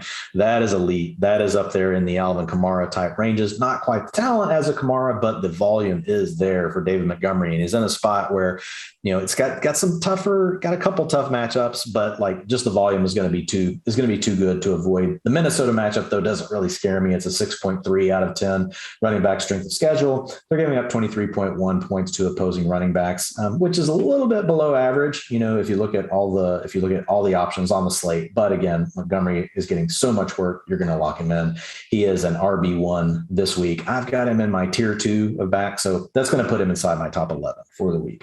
As far as the passing options, you kind of hit on it. Like I've had to downgrade Darnell Mooney. He was really like for those couple of weeks where we didn't have Allen Robinson, didn't have some of these other guys going. We really saw, and look, it's a positive for Mooney because you can't just assume these players get these targets just because other players are out. They have to be good enough to still get open. They have to be good enough to want to design them plays and get the ball to them. So overall, I think this is still a very successful second year for Darnell Mooney. It's just now we've got all these other guys. You got Jakeem Grant getting involved. You got Damiere Byrd getting targets. I do still think Mooney is the lead target on the team. Allen Robinson was out there for only 74% of the routes. They're kind of working him back up. He had 19% of the targets to only 16% for Mooney. But again, I still think that Mooney is the guy. And if you look at targets per route run on the season, 21% for Mooney. That's kind of the great equalizer, right? Because we're only counting the plays you were out there, guys. 19% for Allen Robinson. So still targeted slightly more than Robinson. I still think he could come through for you, Ian. It's just, we had a couple of weeks there where we were like, okay, this guy's got to be in the wide receiver 2 conversation. That's just not the case anymore. This week, right now, I've got him at wide receiver. Again, haven't tightened these all the way down, but in my tier 6, wide receiver 38. So borderline wide receiver 3 could come through with a big play. They could still design some things, dial some stuff up for the guy. You're just not as confident with the way they're spreading it around and, getting all the other guys involved. What you can be confident in is getting 25% off any PFF subscription. All you got to do is use code FANTASY. All of the locked article content, betting dashboards, player prop tools, 0 to 100 grades of every single player, including top rankers in every team, all that and much more. Support the pod and use promo code FANTASY for 25% off any sub. And if you are a PFF subscriber, we thank you, but we also want to know what you like most about PFF and what you might want most from PFF that we don't already have. So if you would, please email us at contact@pff.com. That's contact@pff.com. I'm going to answer those questions. What PFF feature do you love the most, and what do you want most from PFF? Thank you, and hopefully we'll get those ideas implemented ahead of 2022. Quick DraftKings promo for all of you. You can download DraftKings Sportsbook app now. Use promo code PFF. Bet $1 on any team to score and win $100 in free bets. If they score, you score a promo code PFF this week at DraftKings Sportsbook, an official sports betting partner of the NFL. Must be 21 or older. New Jersey and Indiana or Pennsylvania. Only new customers. Only minimum $5 deposit, $1 wager, one per customer. Restrictions apply. See DraftKings.com/sportsbook for details. Gambling problem, call 1-800-GAMBLER. And finally, our friends at Western Southern have an awesome deal going on. All you got to do Submit questions for Chris Collinsworth about anything: football, finance, Al Michaels, golf. Any question you want to ask will earn you a chance to win the ultimate feast to celebrate football's favorite Sunday. Western and Southern will cover your catering up to $2,500. Coordinate your order from a restaurant near you and have it delivered on Super Bowl Sunday, February 13, 2022. Again, you just got to submit your questions at westernsouthern.com/askchris. One more time, that's westernsouthern.com/askchris. You can hear those answers every week on the Chris Collinsworth podcast and on Western Southern's Instagram. If you're watching on YouTube, check out the link in the description below to go ask those questions. And remember, it's Western Southern. You can rest assured on game day. Look at us, Dwain. 2 hours, 20 minutes, just saving everyone all that time, all this thought. 2 extra games. At least we didn't. It's not starting with a 3, and for that, I'm thankful. Hey, yeah, I feel pretty good considering like how many games we went through. We said we were going to cut it down some, and we came through. We'll work on it some more next week. Hey, we don't talk about fantasy players and their overall ranks. We go per game usually, so we're going per game on this, and we cut down the time. So I'm proud of us. Anything else? Anything else you want to get off your chest? No, man. No, I'm good. Be putting utilization report hit today. I will have my tiers and ranks will come out on Thursday, and then on Friday the smash plays will hit. And remember, everyone, if you were lucky enough to get a bye in the first round of your fantasy playoffs, make sure you use this opportunity to motivate the squad. Put those players on the bench, move whoever you want. Cooper Kupp, put him in the flex. Make some moves because you only got one more week to motivate the squad because the real fun begins in week 16. For Dwain, I'm Ian. Thanks so much for tuning in to PFF Fantasy Football Podcast. And until next time, take care, everybody.